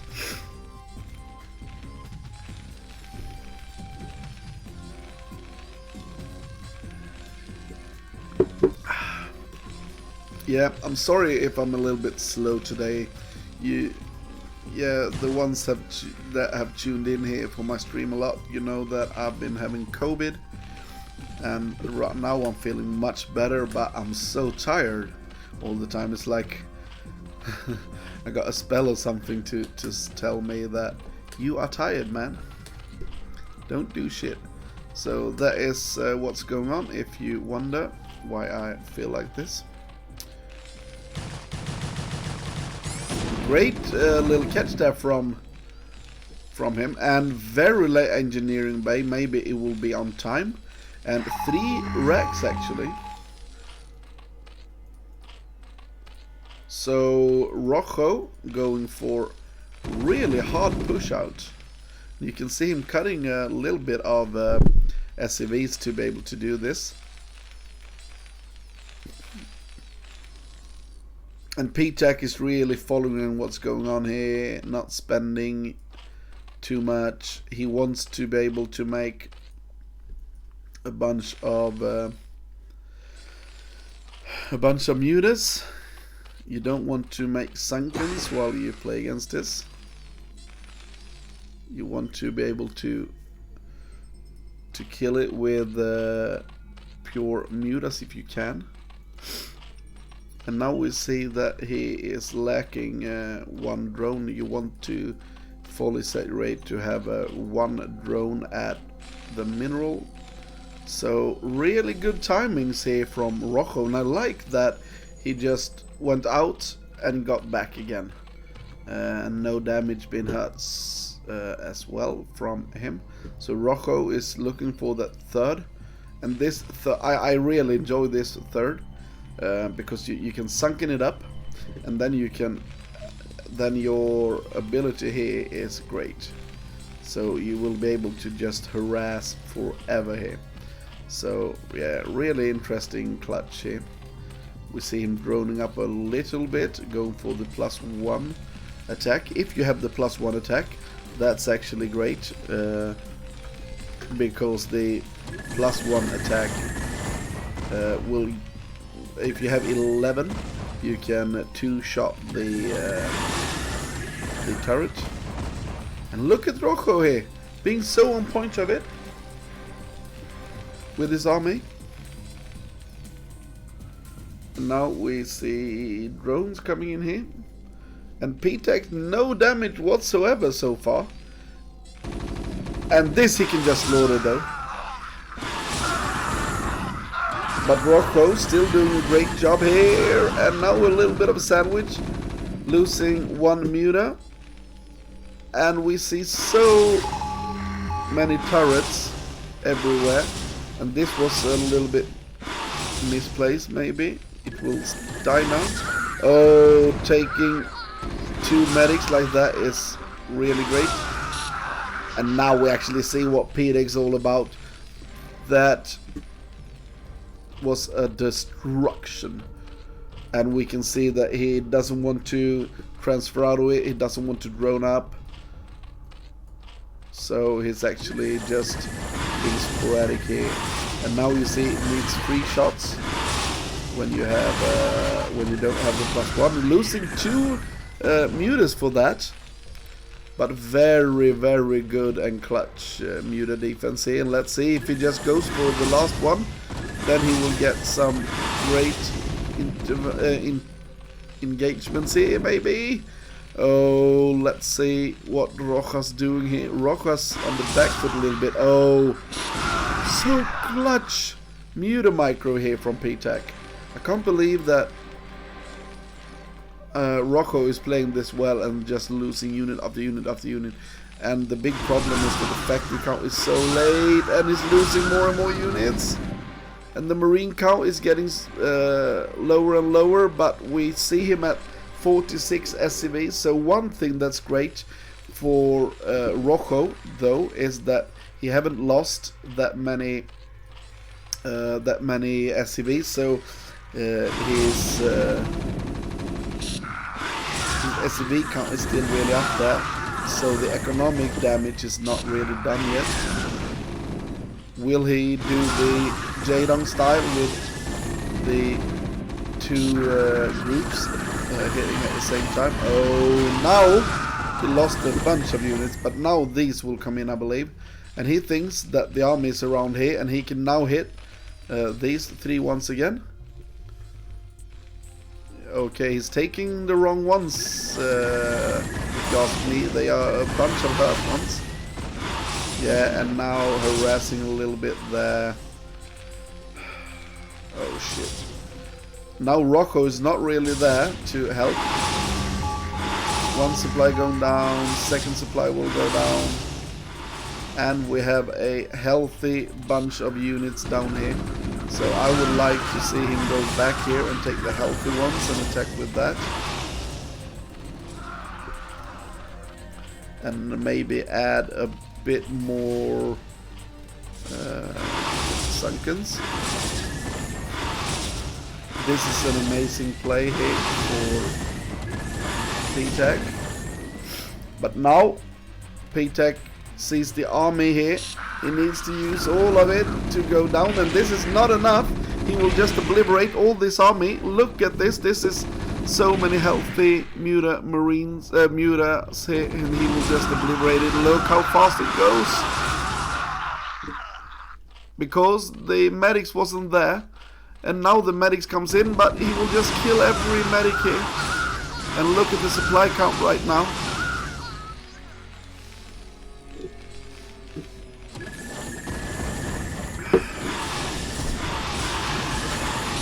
And now mass muta just coming in here. This is amazing play from PTech. GG! What the heck goes on here?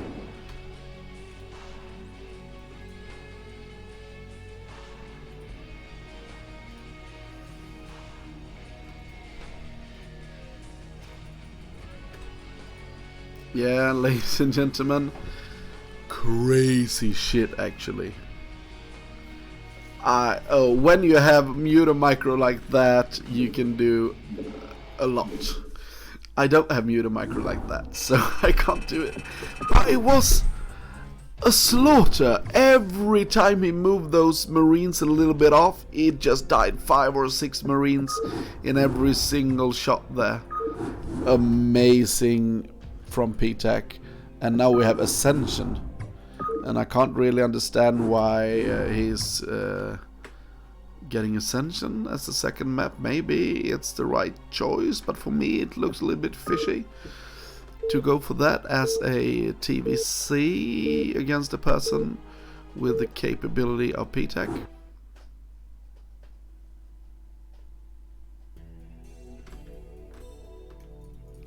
Game number 3, ladies and gentlemen, and here we go. Let's see if Rocco, that I think is a great player, can do anything against what PTech is doing.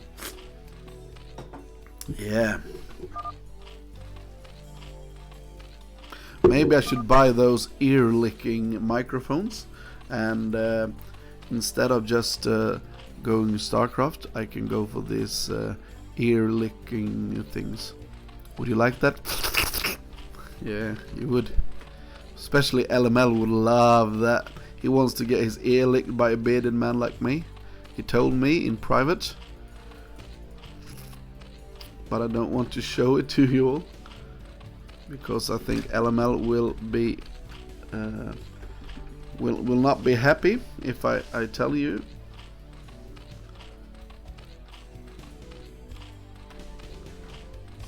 So let's see here.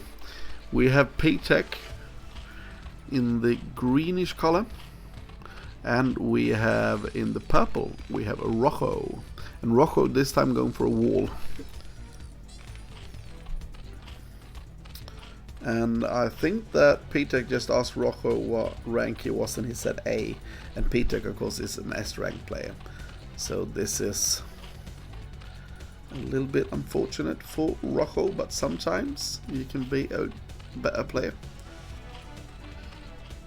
Today I did beat 2 better players. I can just brag a little bit about it. I played the Swedish player Space today. He has 2000 MMR and I have 1900 or something, or I had it, and I won against him, and I was like, shit man, did I just win against Space? And for me that's a huge thing actually, to win against a 2000 MMR Protoss CvP. But I'm very, very happy, and I did it.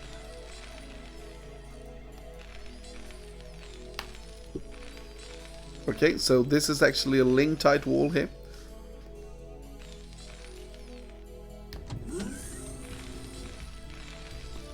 Let's see if he wants to follow up with some late Mac, or if he just wants to go for something else. Let's see what P-Tech is doing. He's not putting the gas down. He's putting it very late, so late mutas. Let's see. I think it will be, yeah, it will be a third. And this is very open third. Yeah, I've seen a lot of pro players do this. If you look at a player like let's see what its name is now. Now I just forget it in my head. Who the CwT, sorry. Yeah, CwT does this. Oh, actually, I remember one thing now. You know, oh, this is amazing. I never thought about this. You know, all the Korean players, they have these easy names: Flash, Rain, Snow, Light. You know, really meaningless, just words. But we have some players that have actual nicknames in Korea. We have Jaedong. I think that's an actual nickname. I'm not really sure about Lava, but Lava is actually quite a cool thing because it's something to do with StarCraft anyway, rather than Light or Flash or something like that. But CwT, he is one of those who really have a nickname that is something else. And yeah, so I like that. And Slayer is also a person that does that. So Slayer's Boxer, just because he boxed Slayer. Oh, that's actually nice. So we had some greater nicknames before. Yeah, his last name is Jaedong. Exactly. That's an amazing. That's good. Anyway.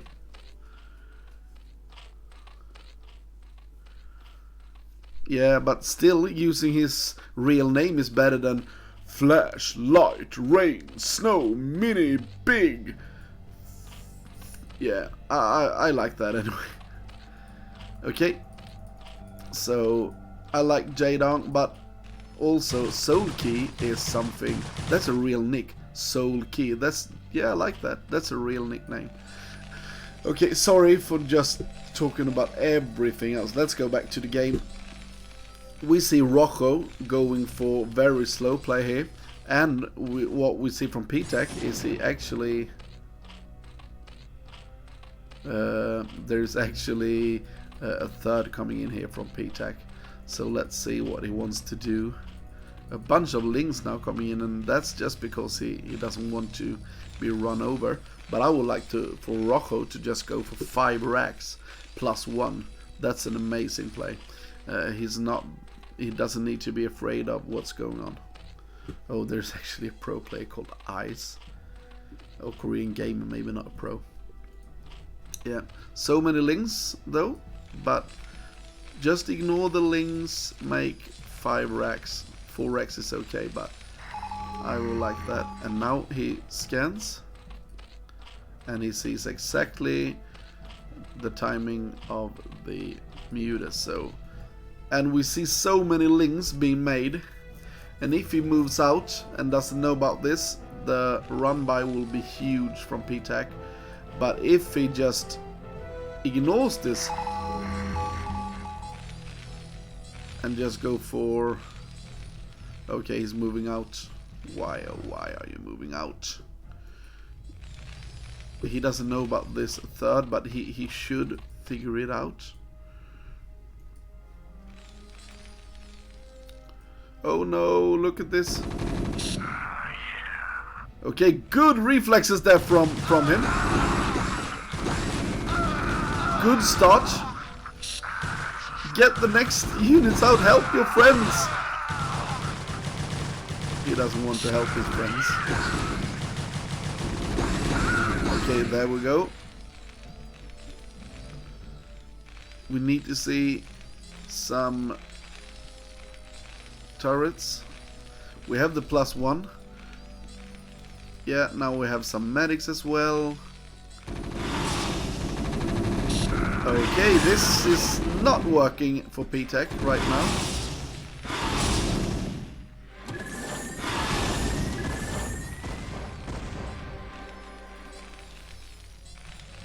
We have the factory not being as late as before, but now I think that PTAC can actually move around and start harassing this a little bit. Only 1 turret here, and that is not enough. This is not going as well as what we saw before, but we already have the Hydralisk Den, so this is just a decoy from PTAC.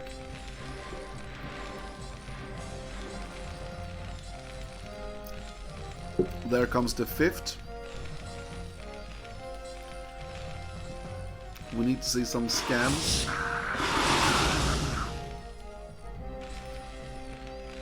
Not the greatest placement of the engineering bay.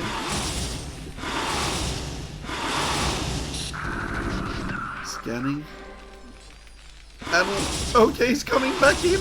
Why are you not moving your army? Let them stand here. Oh, letting him stim twice and then just harassing right into his army. Very good. And now we see the first lurkers. He doesn't have anything to deal with that.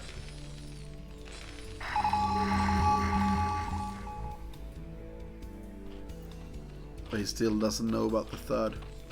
He thinks it's the same as what he saw before.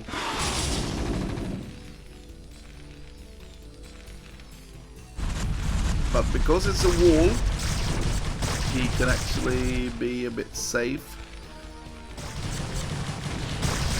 Oh, just tearing through the wall so fast because he got links with it. And when he moves away, he will attack the engineering bay, but he needs to move on. Oh, what a hit.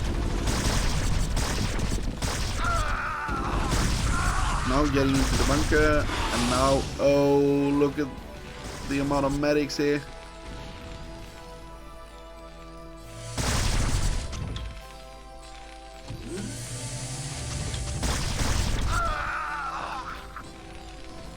This is a different level play.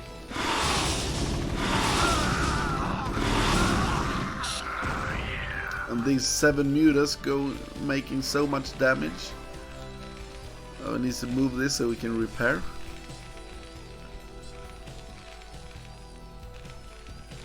And we have a science facility.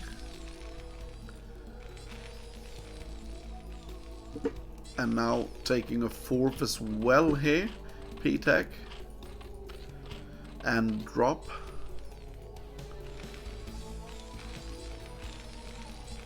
Second engineering bay.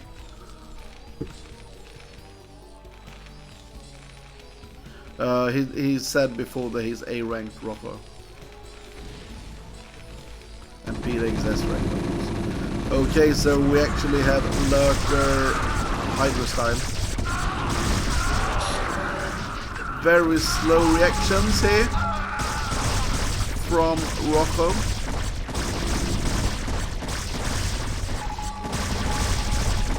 So this is just GG, ladies and gentlemen. Oh, okay. Where do you have all your units? We need to see some science vessels, but look at Rocco here.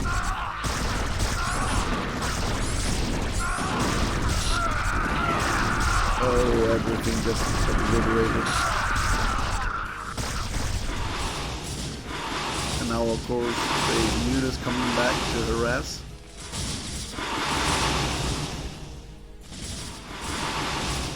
And he's actually locked himself in there. Use the lift, the science facility.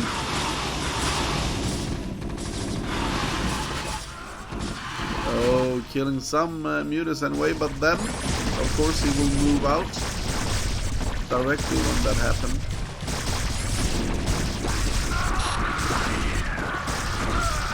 And now Rocco is being so killed. And we see drops coming in here as well. GG, ladies and gentlemen. Poor guy here.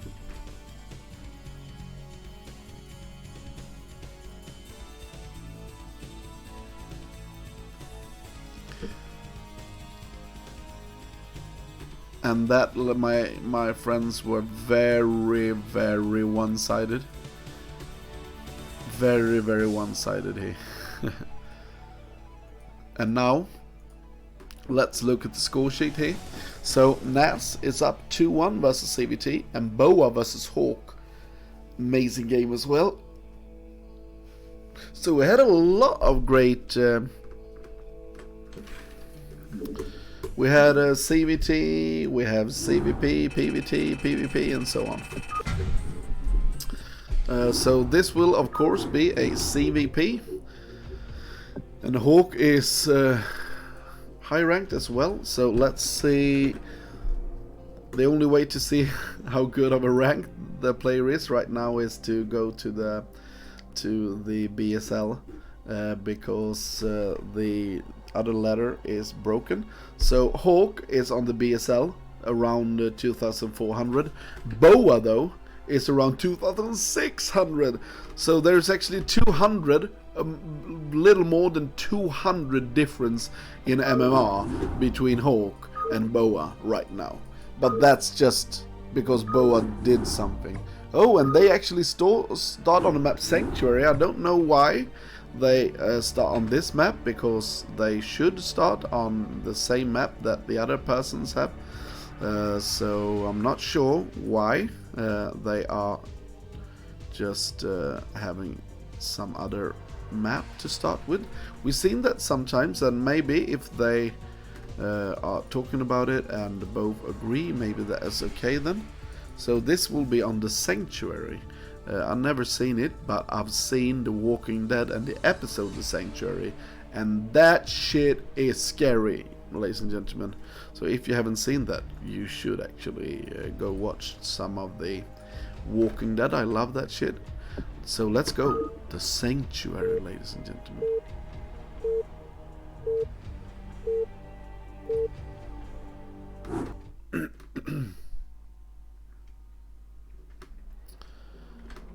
Okay, here we go. We have Boa in the lovely blue color, playing Hawk in purple. And this map, as I told you guys before, is the Sanctuary. So let's have a look. We have a normal, beautiful ramp here, and a normal expansion. Then we have quite an open space here, so you can see that there's a bunch of ways to get in. Big opening here.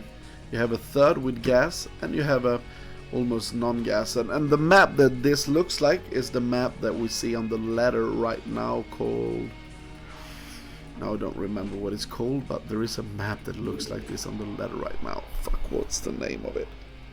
Yeah, whatever. It really looks the same anyway.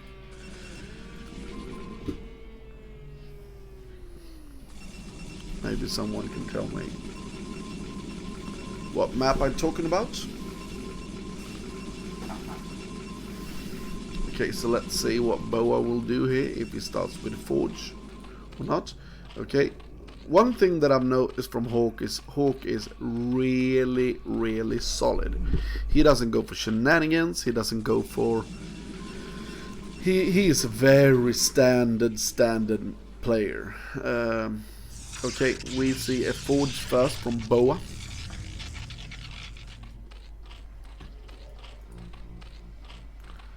We see Drone Scout from Hawk. So Overpool into Drone Scout. And he will double scout, so he will see that happening. And he will fuck with the expansions of Hawk. Okay, he's really not doing it. I thought he would be there in his face more. Okay, he's actually making cannon now, and that's a little bit late. Let's see if he wants to just run across the map right away. Yeah, maybe it's too late. So Boa moving out here. Trying to get some moving damage on this drone, but it won't succeed. Oh, he lost his probe.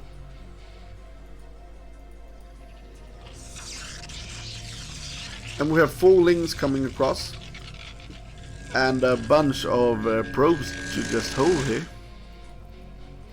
He won't get in though. Nope. But still a great opening here for Hawk, I believe. And Hawk is taking this expansion on 12 o'clock, right in the right between those two bays. And for me, often when you do a build like that, when you expand towards your opponent in a CvP, you want to do that to be able to make Hydro fast or something like that. So for me, this looks like a 973 of some sort. But there's a ton of space here, it looks like, to make cannons. So let's see what Boa wants to do. But I think this might be the 973 or something like that. We have 9 here. Let's see what it will be. It all depends on if we see a lair here now. Yeah, it's a lair, and you can see this this gas mining here on this map.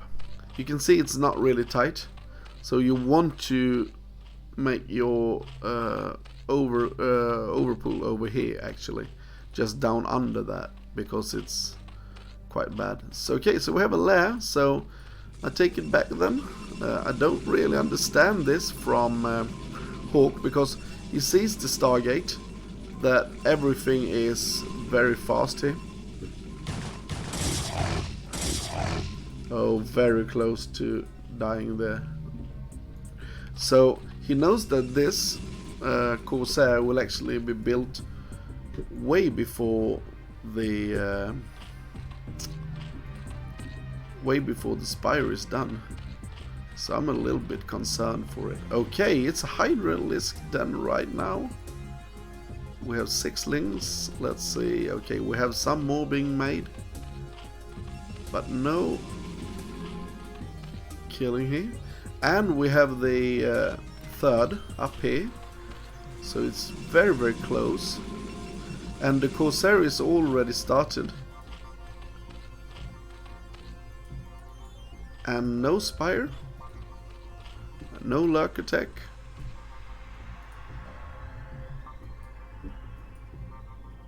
Boa is just moving around with his 3 Zealots, and now we see Boa having speed, and let's see if he can actually go for some great engage here. No, it started well, but the micro from Hawk was non-existing. And now we see some mutas. Hydras. Okay, he needs to be able to clean this up, and now he will. With just some links and some hydras. So we actually see that the lair comes, but the follow-up is just hydra bust. For me, this is a bit weird. I would like to see him go for because he got the lair so quick, why not go for lurker or something?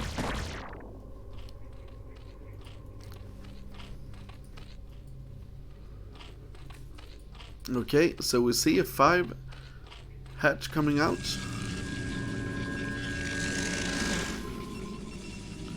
Doesn't look pretty though when you make it like this. Okay, we see 2 Corsairs being out here. So he doesn't want to commit to the Corsair play.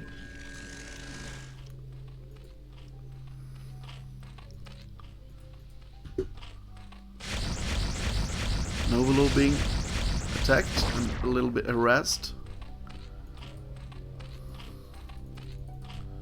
Don't harass women, harass overlords, ladies and gentlemen. Okay, so we have speed coming. Let's see if we will have range attack. Yeah, there we go. Range attack. Been upgraded.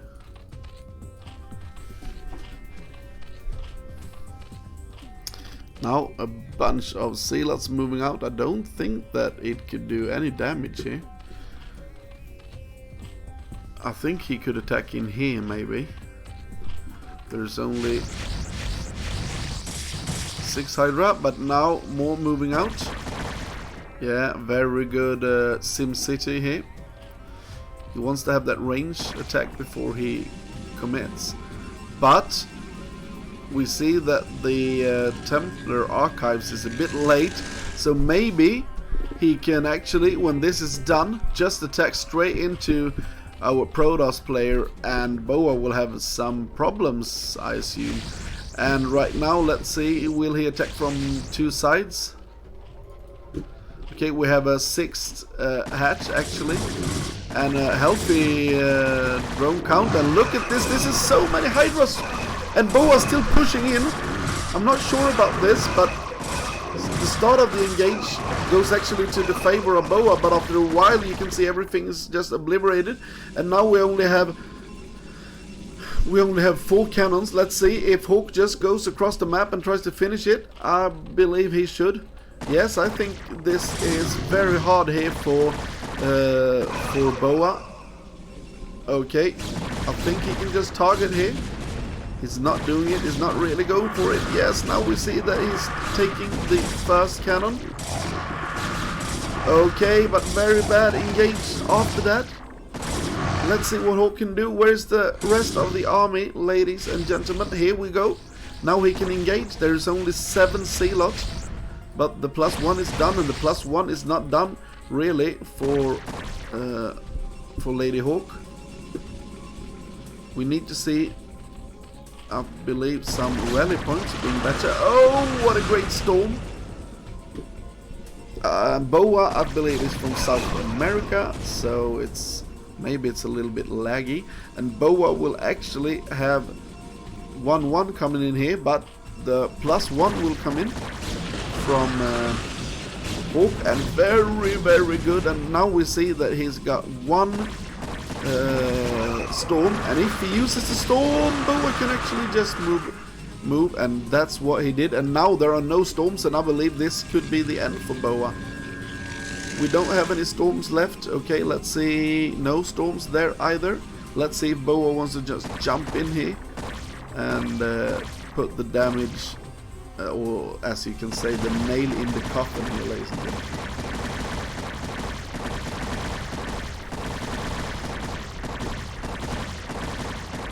Yeah, the Forge being killed, but the 1-1 is already done. I'm not sure if we still have that. Let's see. Okay, we have one Templar with energy and the other one no energy, but he doesn't dare to go for it. And of course I understand why he doesn't want to pull the trigger here, because he doesn't know. But Boa is in a sour position though. Oh, he's getting out now. Let's see the Boa reaction. The Boa needs to react right now. Killing some of the Templars. Okay, one Templar snipe. No storm on these two. Okay, we have one storm. It's killing the wrong Templar, it looks like. Now there are no storms whatsoever in this army. We have one storm left, but so many units got killed there from Hawk.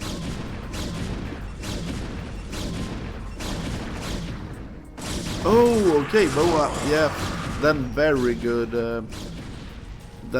like situation there. Thank you, Jeff B83, for telling me. And now we have a muta switch coming in here, and the problem, as I see, is that there are so many goons here, so the muta switch will actually not really work. We don't even have Hydras in this army. No, sorry, we don't even have Templars in this army. Templars is in the back here, and there are no Templars in it, and this is a great position. He just turned. Oh, he didn't cancel it, I believe. And now he needs to go for the uphill battle, and this is why you don't want to expand in this type of position. And Hawk should have units to come from the flank, but he doesn't, so he's actually standing here attacking from low ground, and I think Hawk just threw this game a little bit. He had a chance to attack after he dodged all the first Templars there. Yeah, great attacks here. Yeah, Boa is growing, and I heard Zero say that he will be a force to reckon with in the BSL season. GG. I think Hawk did so well in the beginning here of the game. Let's just re-watch from a certain point, and I can just tell you what I mean. Here, not here, but let's go for a little. I will just show you what I mean, where he should have hit the button. Sorry, let's go. Yeah, watch here now, ladies and gentlemen. Here he comes. And if we pause here, we have a bunch of Templars with the energy coming in. So we have 3 storms, and there 1 storm. And this, actually, I think that he needs to see this himself. That 1 storm. And done. He needs to count 2 storms. And 3 storms. And now, I believe, when he knows this happens, he saw the 3 Templars, and he can actually click them. I'm not sure if you see the power then, but there were some storms. Now he can actually just jump on it. In this position, he needs to jump on it. Instead, he sets up for this arc, and now he should have attacked. And I think if he had attacked there, Hawk would have won that game. But GG anyway, and Boa, what a beast.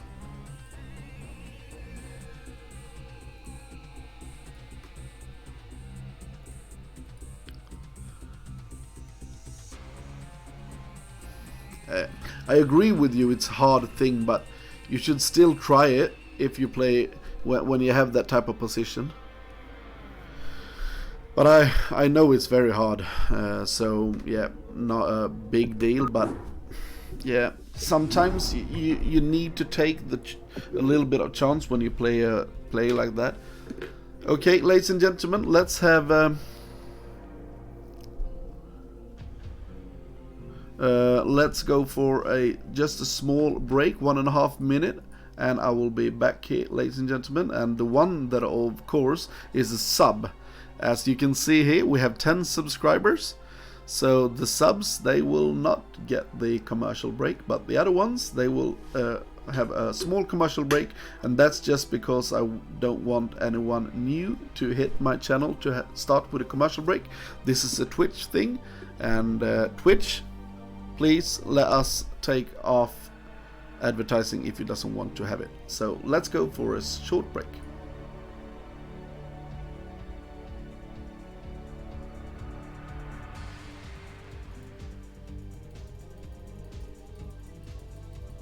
Okay, yeah, Jeff B83, I agree with you there, that sometimes I've questioned his decision making as well. I would like to see more of him being steadfast and so on, and going for a little bit more of a hard push on his games.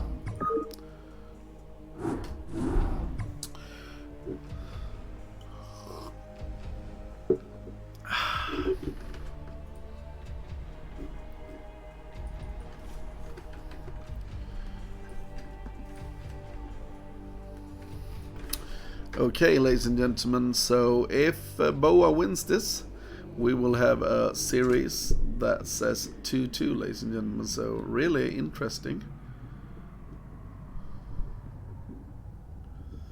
It will be very, very tight.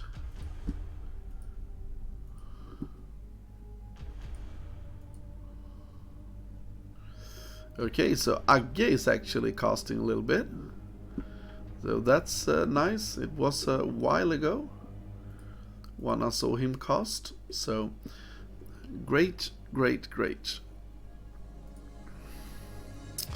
And I can just tell you guys something. You know that I am casting the BSL on Thursdays. And I will do it this season, season 14. I will cast BSL 14. Oh, let's wait until we have everyone here. Sorry about that. Let's get everyone here.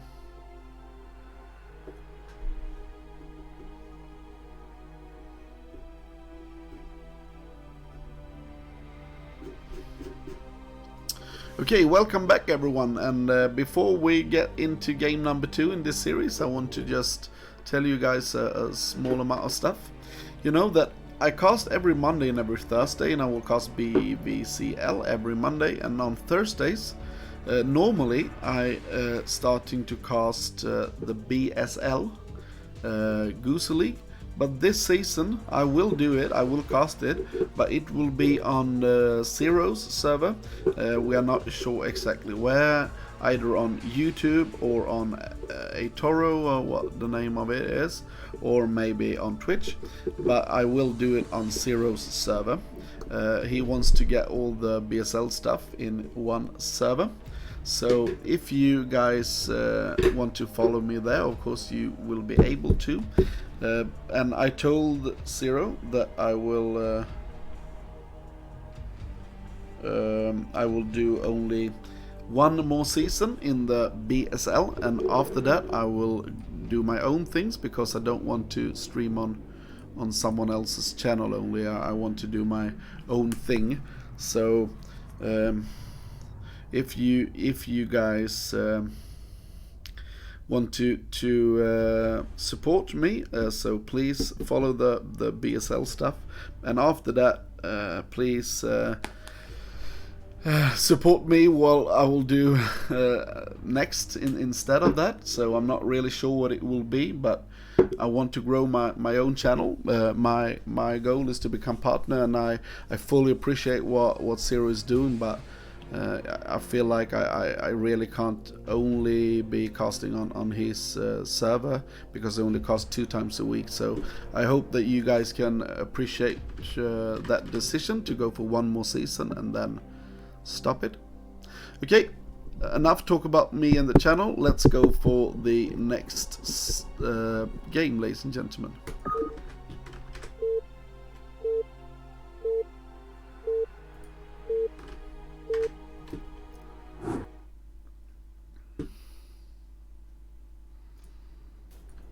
Okay, here we go. We have in the bottom right hand position we have Hawk, and in the left hand side position we have Boa. And Boa is in the lead, ladies and gentlemen. And if you're sitting here and you haven't followed my stream, please feel free to do it. I can just tell you a short thing that next week I am on a vacation, and I don't think that my wife would appreciate it if I cast it on my vacation. So I don't think I will. I think we will just have a lovely time as a family. So I will take 2 days off. I'm sorry about that, and I hope that you can go and watch someone else instead. Sorry about it anyway. But then you know.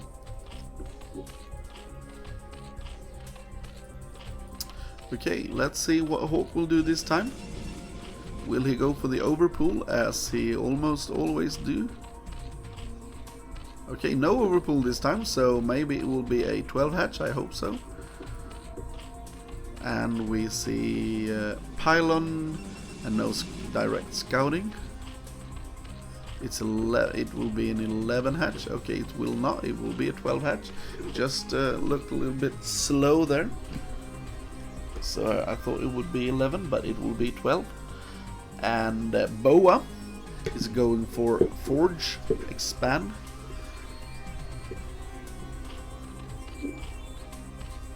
And let's see what Hawk's follow-up will be.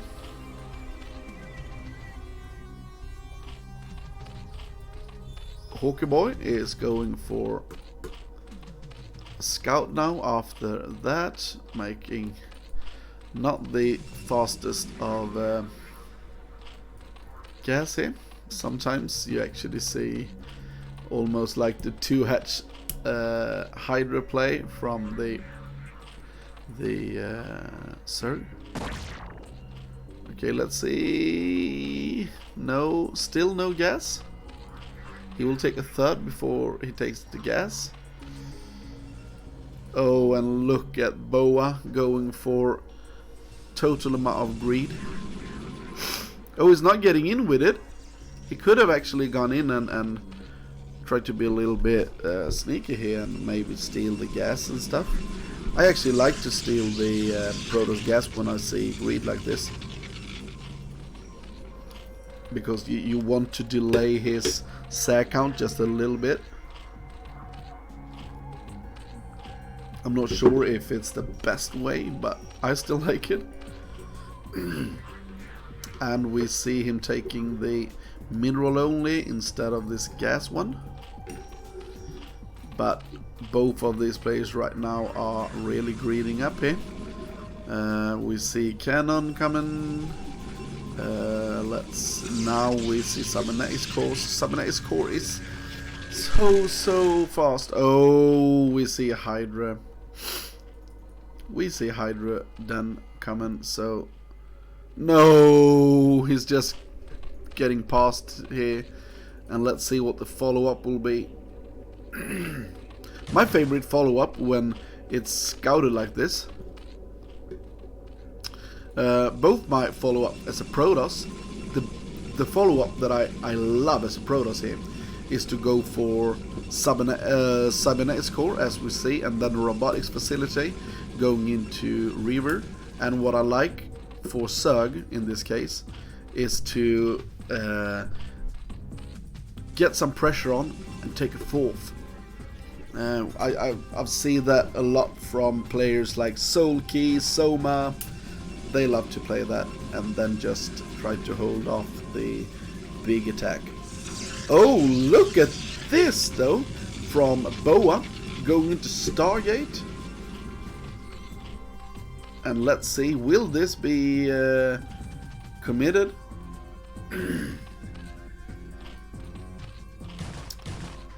We have 973 fully scouted, and now we have a robotics facility coming out quite fast. So Stargate plus robotics facility, I love it.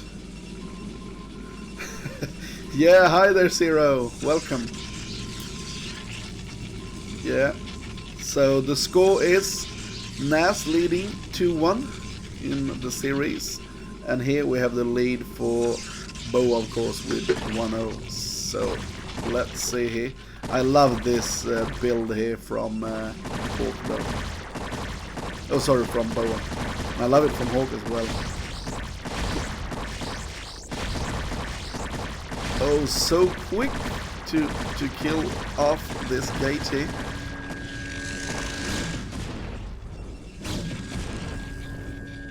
Okay, we have a hatchery follow-up. Will there be a fifth hatch coming in? Now we actually see him starting to drone up a little bit behind this. And the robotics facility, do we have the Reaver coming? Yeah, robotics support bay. Let's see, will he not pick this off?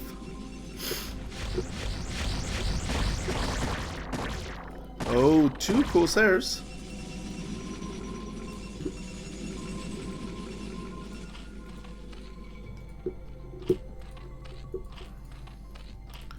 A bunch of drones here, some drones here, and yeah, so he's droning up a little bit, Hawk here, and not really committing to this.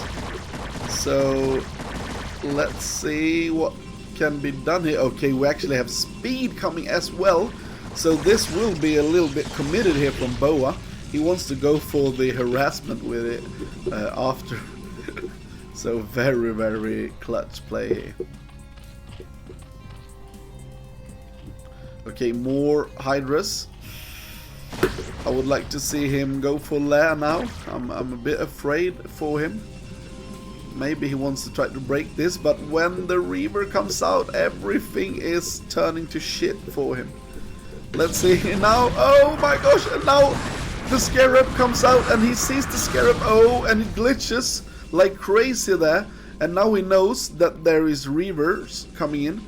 So let's see what, yeah, now we see the lair coming in as fast as possible here.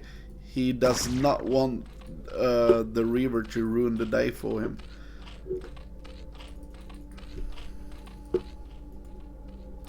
And +1 started as well. And now the gateway explosion will begin. So 2 gates. And that's actually, he doesn't even have a gateway right now. Speed is quite soon done, and now we see a bunch of gateways here. 1, 2, 3, 4, 5. How many gates will he get into? So it's not a committed making even more robotics facility and stuff like that. He wants to just make 2 Reavers into this. But actually right now Hawk has the supply lead and droning up heavily. Okay, need a little bit better saturation. And now we have 1 Reaver, 2 Zealots out. And he's taking the long way around, but this is very well scouted. Let's see what he does. But there is speed also being done here. What is... oh, he's very supply blocked. And now let's see, will Hawk see this? Just take it away a little bit.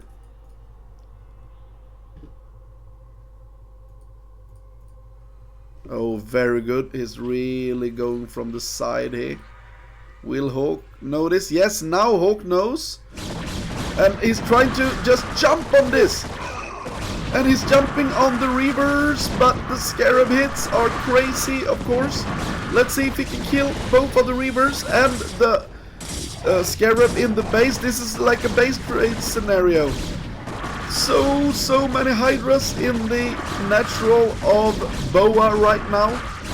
But he's dying so much at the end of the spectrum here. He needs to react right now. And I think he will though. And the Reaver's done and over with. Down to 18, but the pressure here is quite hard. Let's see what Hawk can do. He needs to attack with all his units. Yeah, I think BWCL did it because of the economic advantage, and he will make second Reaver. Okay, now we actually see him just going across the map. He didn't react as fast as he should have. So he needs to push right in now. But I don't think this is enough. There is a quite big army and he needs to get the Reaver kill straight up. Oh, the first Reaver just glitches. Oh, very good attack here from Hawk. Killing so many units, droning up at the back of it. Let's see, oh, there is pure drones, sorry, pure goons. Okay, we have one more Reaver. Now we actually see him getting up to 24, making Hydras and drones at this. We have goons and Reavers to try to hold here. These Corsairs have only picked up one Overlord so far. The economy is in shambles here. So Boa is actually doing a great job coming back. Let's see the upgrades. This +1 and the upgrade here is +1 as well. No +2 starting. Okay, he needs a little bit more drones, but this is not over. He has a 5 hatch. Okay, and now we have the second coming in as well. Thanks so much for the follow. Easy Eyes or something like that. Thanks. Thanks a lot.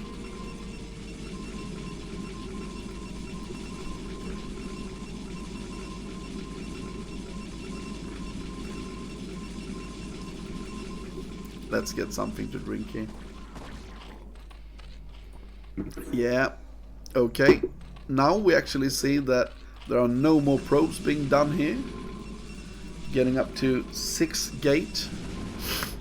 Okay, 2 Reavers. This will be a little bit like, you know, in PvP, where you go for the Goon Reaver attacks.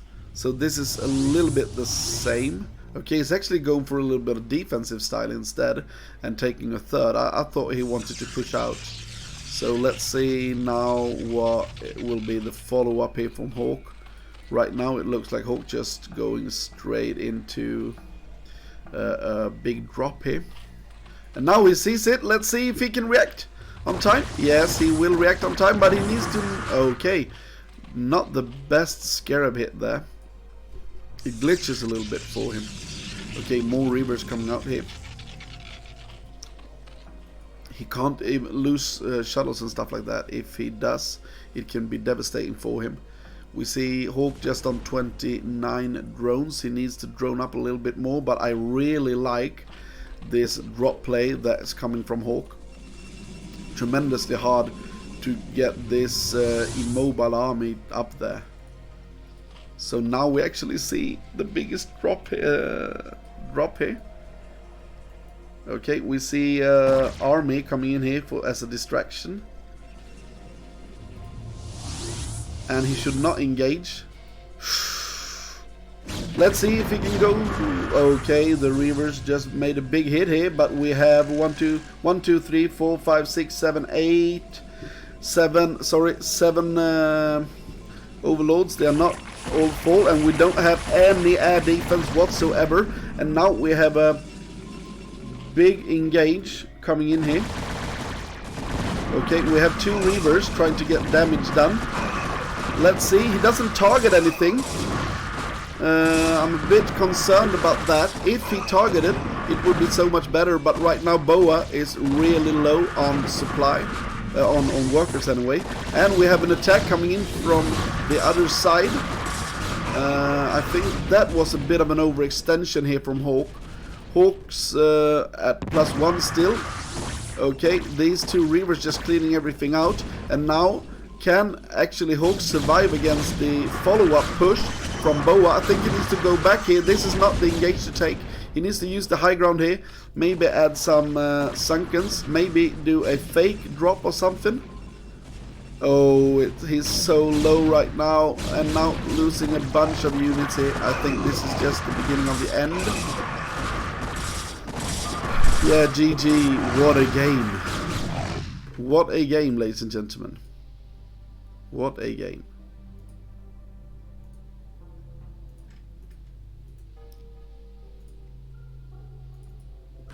Okay, ladies and gentlemen, we see Boa just killing him big time here, and just making the life short there for him. And now we have the score 2-2. So very great series here. I think P-Tech Rojo was maybe a little bit one-sided, but Boa versus Hawk, so great. Also one-sided though, but in the last game here I think that Hawk could have won. But just the Reaver drop there, the first Reaver harass was too good actually. Okay, ladies and gentlemen, let's go into the 2-on-2 series here, and that will actually be the decider. Yeah, it will be Llama and Izu versus His Up and Nublish. So this is these persons are specialized at 2-on-2, so great. We don't see any of the players that played going for it. What we see is the special 2-on-2 guys.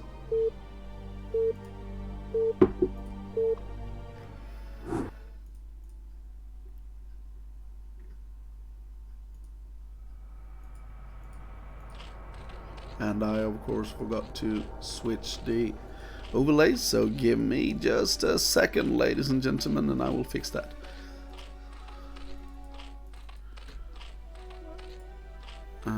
And you will have everything right. Okay, so this will be the last series of the evening, ladies and gentlemen. And there we go. So we have, let's introduce our players. In the top left hand position we have Llama playing with Izu as a Zerg, and in the top right hand we have His Up playing with Nublish. And now let's go for this instead. So we have His Up and Nublish, and here we had Llama and Izu. So let's see what's going on here. This is the last series for this evening, ladies and gentlemen. Both going for Overlord. One gate from these players, and Nublish taking his time. Okay, both are getting hatchery maybe. No, it's a 12. Okay, both are going for 12 pool. Let's see what they do into. Will there be 12? Okay, we have 12 pool gas from Izu and 12 pool into maybe hatchery here. 2 gate and 2 gate. Yeah, quite normal openings for both of these players, all of these players. Yeah, we see His Up going for the hatchery,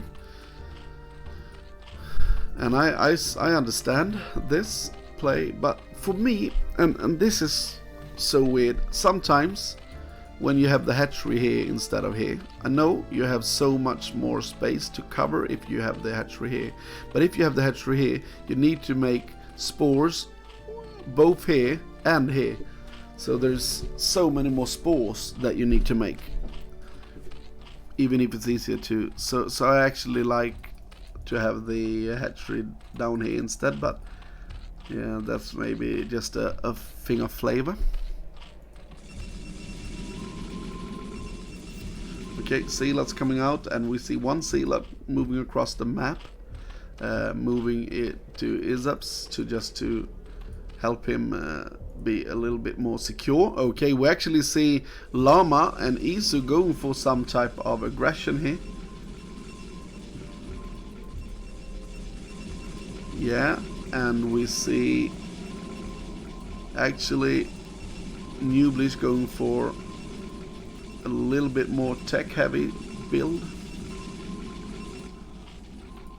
Yeah, and they can't really do a lot against this just because we see this type, so they can't be here. The Sunken will just hit that and hit it hard.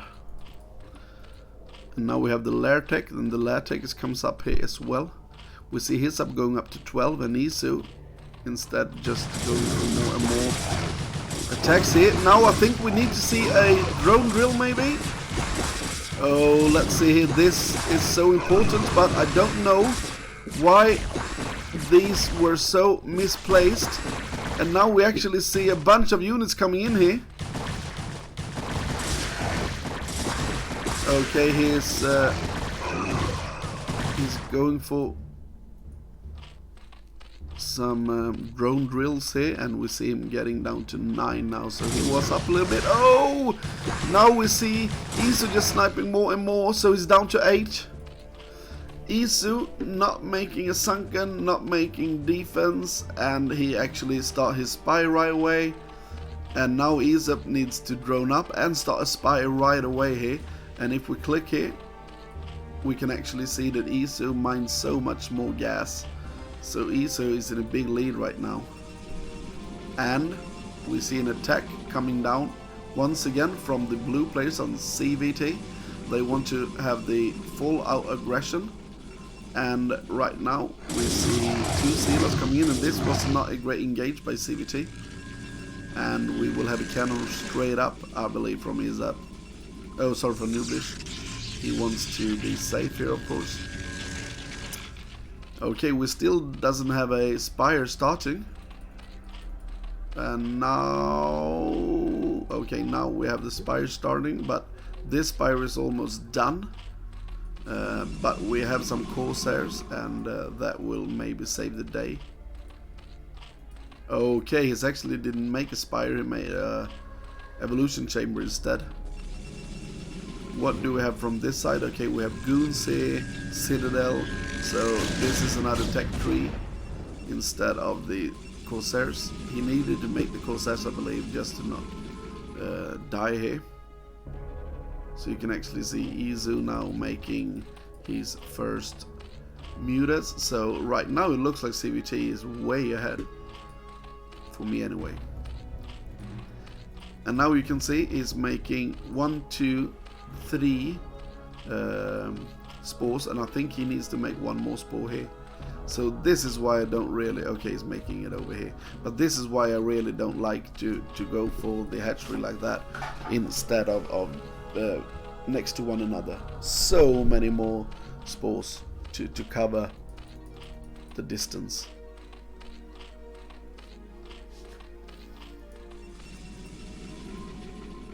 Okay, we have 2 Corsairs out.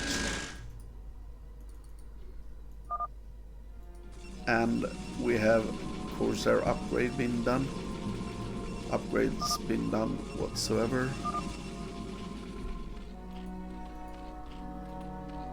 Spire Tech.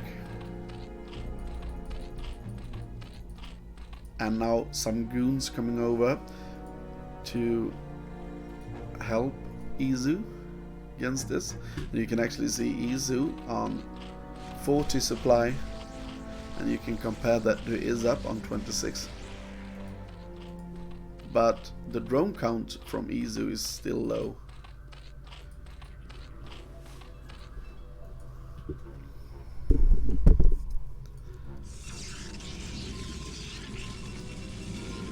Okay, we have 4 Corsairs, still just making Corsair after Corsair after Corsair. And now we actually see a expand coming in here from Llama, so I'm a bit concerned about NaS in this game.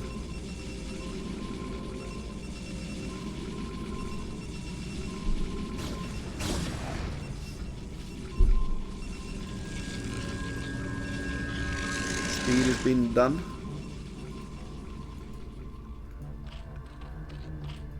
And now we have Mutas coming out from his up as well. But the count of the mutas will be much, much lower, and I would like to see some harassment start from Isu here. Actually, when you have 11, you can start targeting some drones and so on and so forth. But there is maybe not the best idea if I think of it, because of the amount of Corsairs. Okay, we have a small attack coming out here from Llama.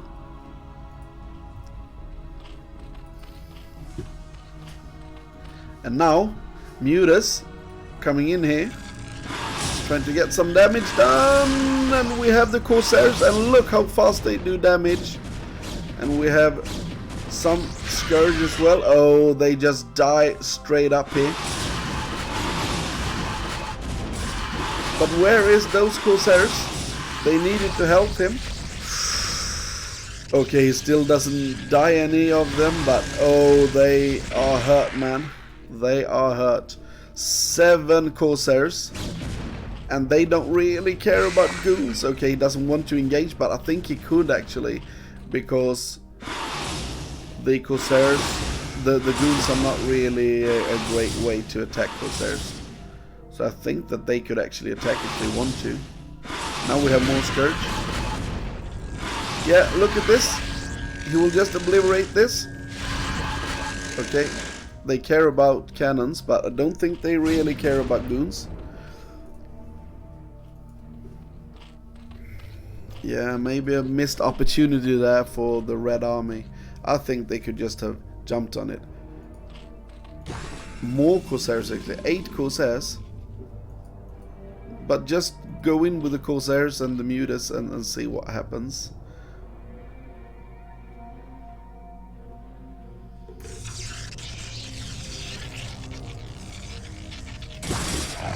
Okay, we have a bunch of Zealots coming in here.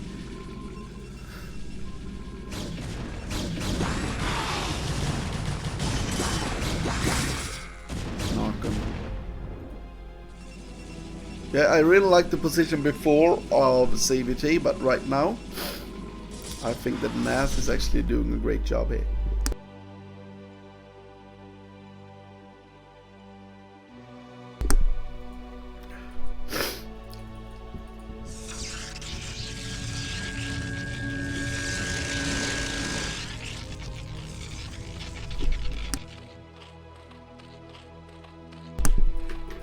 Okay, let's see.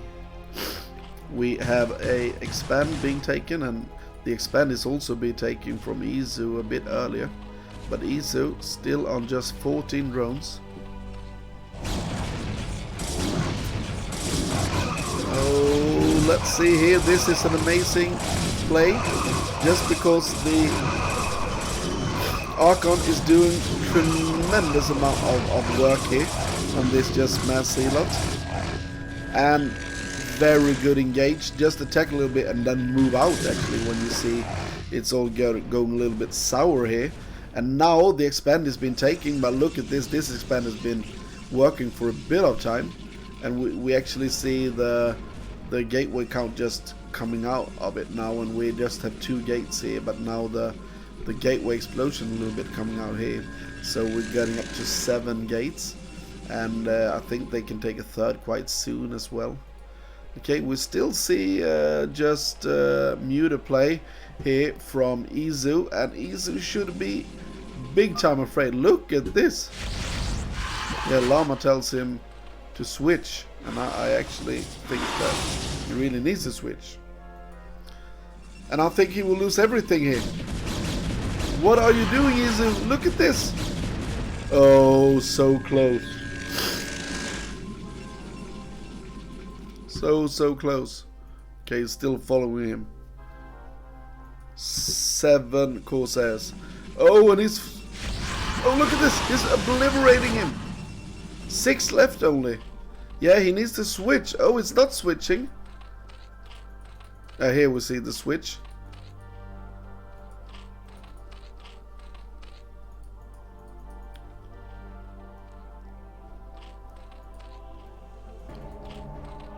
but he's not switching in like a strong position. You can actually see him being at a very unhealthy amount of drones, a very unhealthy amount of army. But now a bunch of units coming in here for them. The follow-up is great though. Let's see if they can survive here. These Archons are doing a ton of work, but now they are attacking with everything at the same time. Maybe it was a little bit early to get in with these units. Oh, cleaning it up here. And Newblish is having established a great amount of game here, but now his up is down to 13 drones, and now he really needs a drone up here, as we actually see Izu doing. Izu is 25 now. But this is so hard in this type of games when you have the 2-on-2 player and you need to do this Hydra switch. So many Scourge. He really wants to kill these Corsairs. He hates them. So let's see if he can actually kill them all.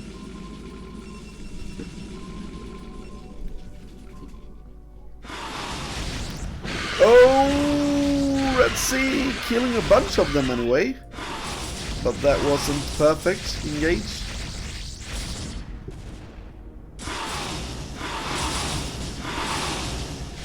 Oh no, Izu just losing a bunch more. But there, now we only have 3 Corsairs left. Let's see if he wants to make more. Yeah, he makes more. He's like, yeah, if you kill my Corsairs, I will make more, because Izu does not want to go for the Hydras. He wants to go for Mass Muta. Hydra is sometimes very weak in 2-on-2. So if you will be able to, maybe you want to stay on this type of tech. Yeah, only 2 Corsairs left. Very hurt ones. Now he's getting up to the middle here. He needs to go for it, and I think he can kill the Corsairs if he wants to. Yeah, oh, both Corsairs there. Lovely. And you can see Izu, really great. Muta control. He really wants to go for the Muta tech instead of going for Mass Hydra.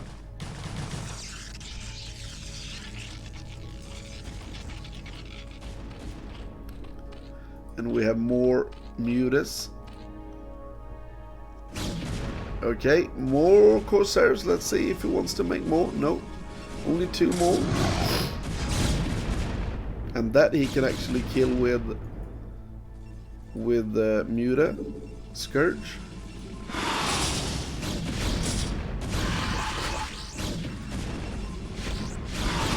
Oh, he actually killed his own Corsairs.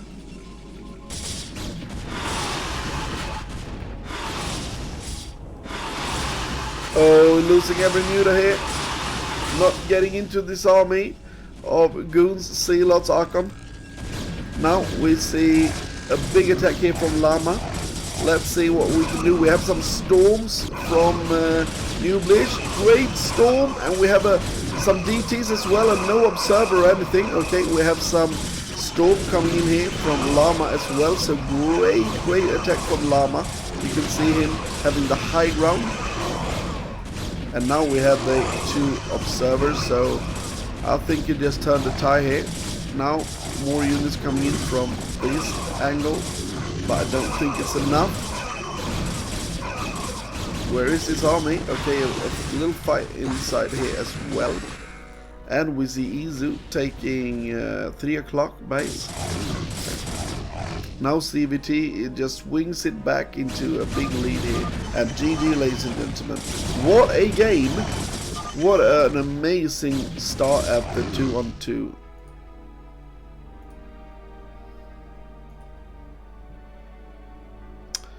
Welcome, ladies and gentlemen, and yeah, some great games here at the start of the 2-on-2. So CwT taking game number 1 there, and if they win the next, it's all over. So before that, just have a small break, 1.5 minute ad break, so we get all the pre-rolls out of it. And that's say thank you to Twitch for that. Sorry ladies and gentlemen, but let's have a short break. So if you're still back here, you are a sub or you have ad blocker. So thank you for that. And if you haven't subscribed, you can of course do it, but now you don't hear me, so why am I telling you that? Okay, I hope you enjoyed the games today. We had some great games going, and we will go into game number 2 just after the break here.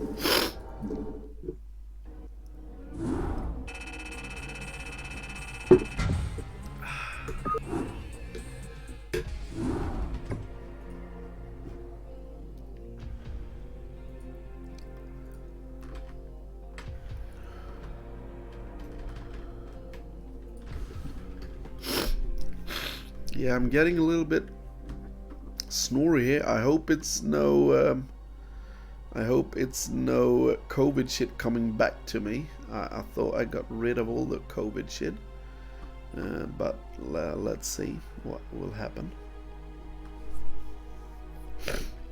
Okay, so as I said before, IRK Agge is casting right now, and that's actually quite amazing because we are going to have some type of LAN here. So I like that. He will get into shape again, as his streams say, getting back into shape. So I hope that works out for him, and he will actually get back in shape, so I won't kill him too easy when we play the LAN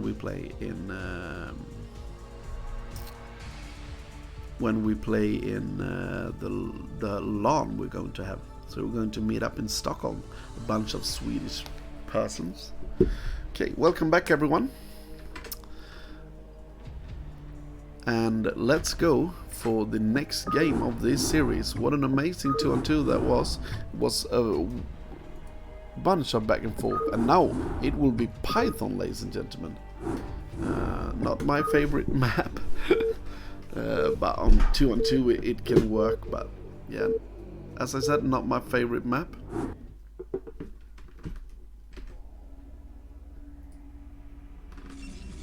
And here we go, ladies and gentlemen, and we have New Bliss on 12 o'clock, on 2 o'clock we have Izu, and on 6 o'clock, or maybe it's 7, we have His Up, and we have Llama on the 8 or 9 o'clock. Oh, this must be 6, 7. Let's 6, 7, 8, 9, 9, 8. Yeah, something like that. Okay. So I think that we saw great strats last game. And now they saying that they are going to do same Llama and Izu, but it's a little bit different when you are crossbows like this. And one more thing that will happen a bunch here is that this type of attacks with mutas will happen a lot more, that you will just go for quick attacks with mutas. Okay, let's see here. We have Overlord from His Up and Overlord from Izu. Last time it was a 12 pool into gas, and they put a little bit of harassment on the Zerg. And Zerg this time is going for a 12 hatch. No, sorry, it's not a 12 hatch, it's a 9 hatch. 9 hatch into 9 pool. So it's a little bit different here. And let's see with Llama, you're really nasty there and getting this.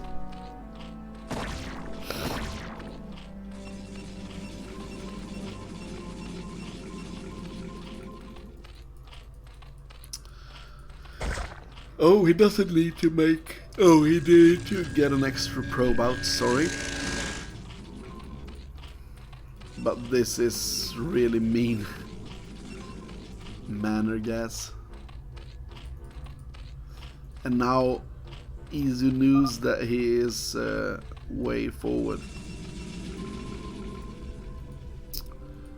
Nublish sending one Scylla out but going back. And now we can see a Sunken coming in here. Oh! He didn't do it. What? I thought maybe he wanted to go for hatchery.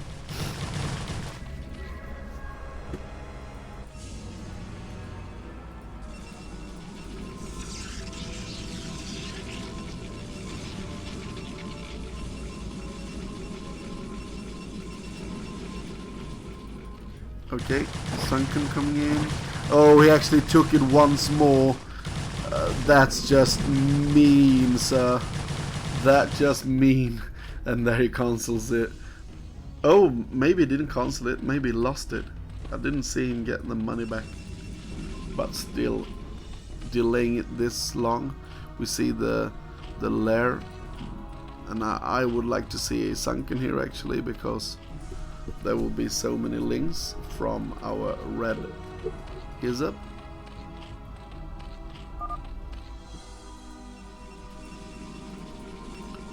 Just a massive sail out here.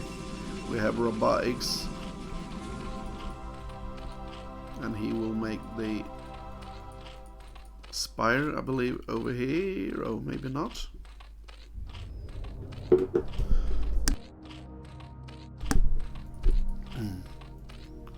Okay, a bunch of links here.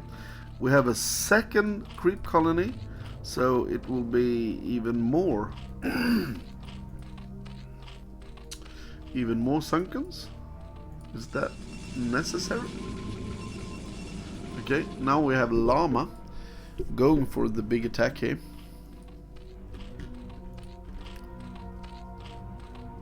Okay. We have Evolution Chamber. We have Sunken. We have Stargate. What will be the tech choice though? Oh, 3 creep colonies here.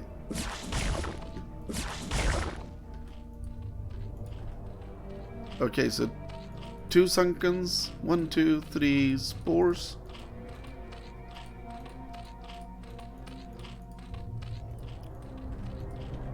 Okay, 1 spore here, 3 spores here. The problem as I see it is, yeah, but if he attacks here, it's only 1. So I don't understand this really. And what will be the tech choice? What will his do?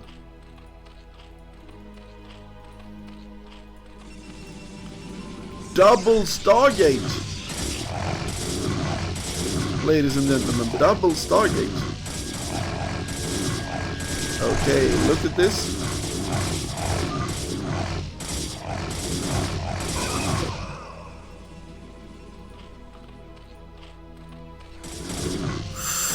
Oh, he letting them in. It's GG, ladies and gentlemen. It's over. It's all over.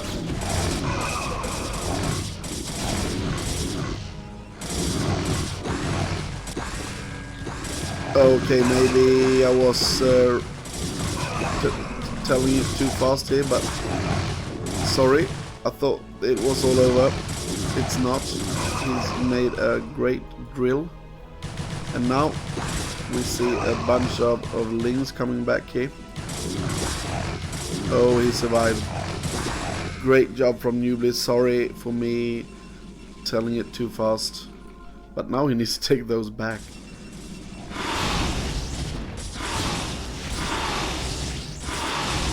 Oh, only 1.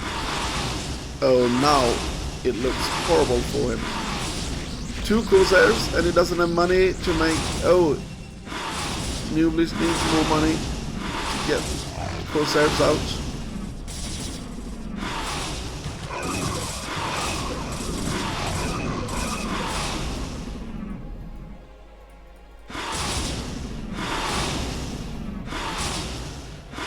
but he's just leaving, but I can't see what can change this outcome.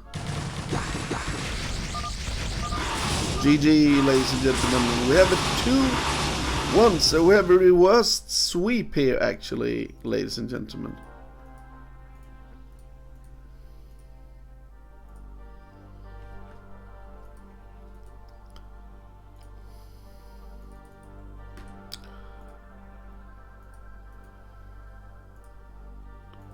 So the final score, we will just check that out here, and the final score is NaS 2, CwT 3.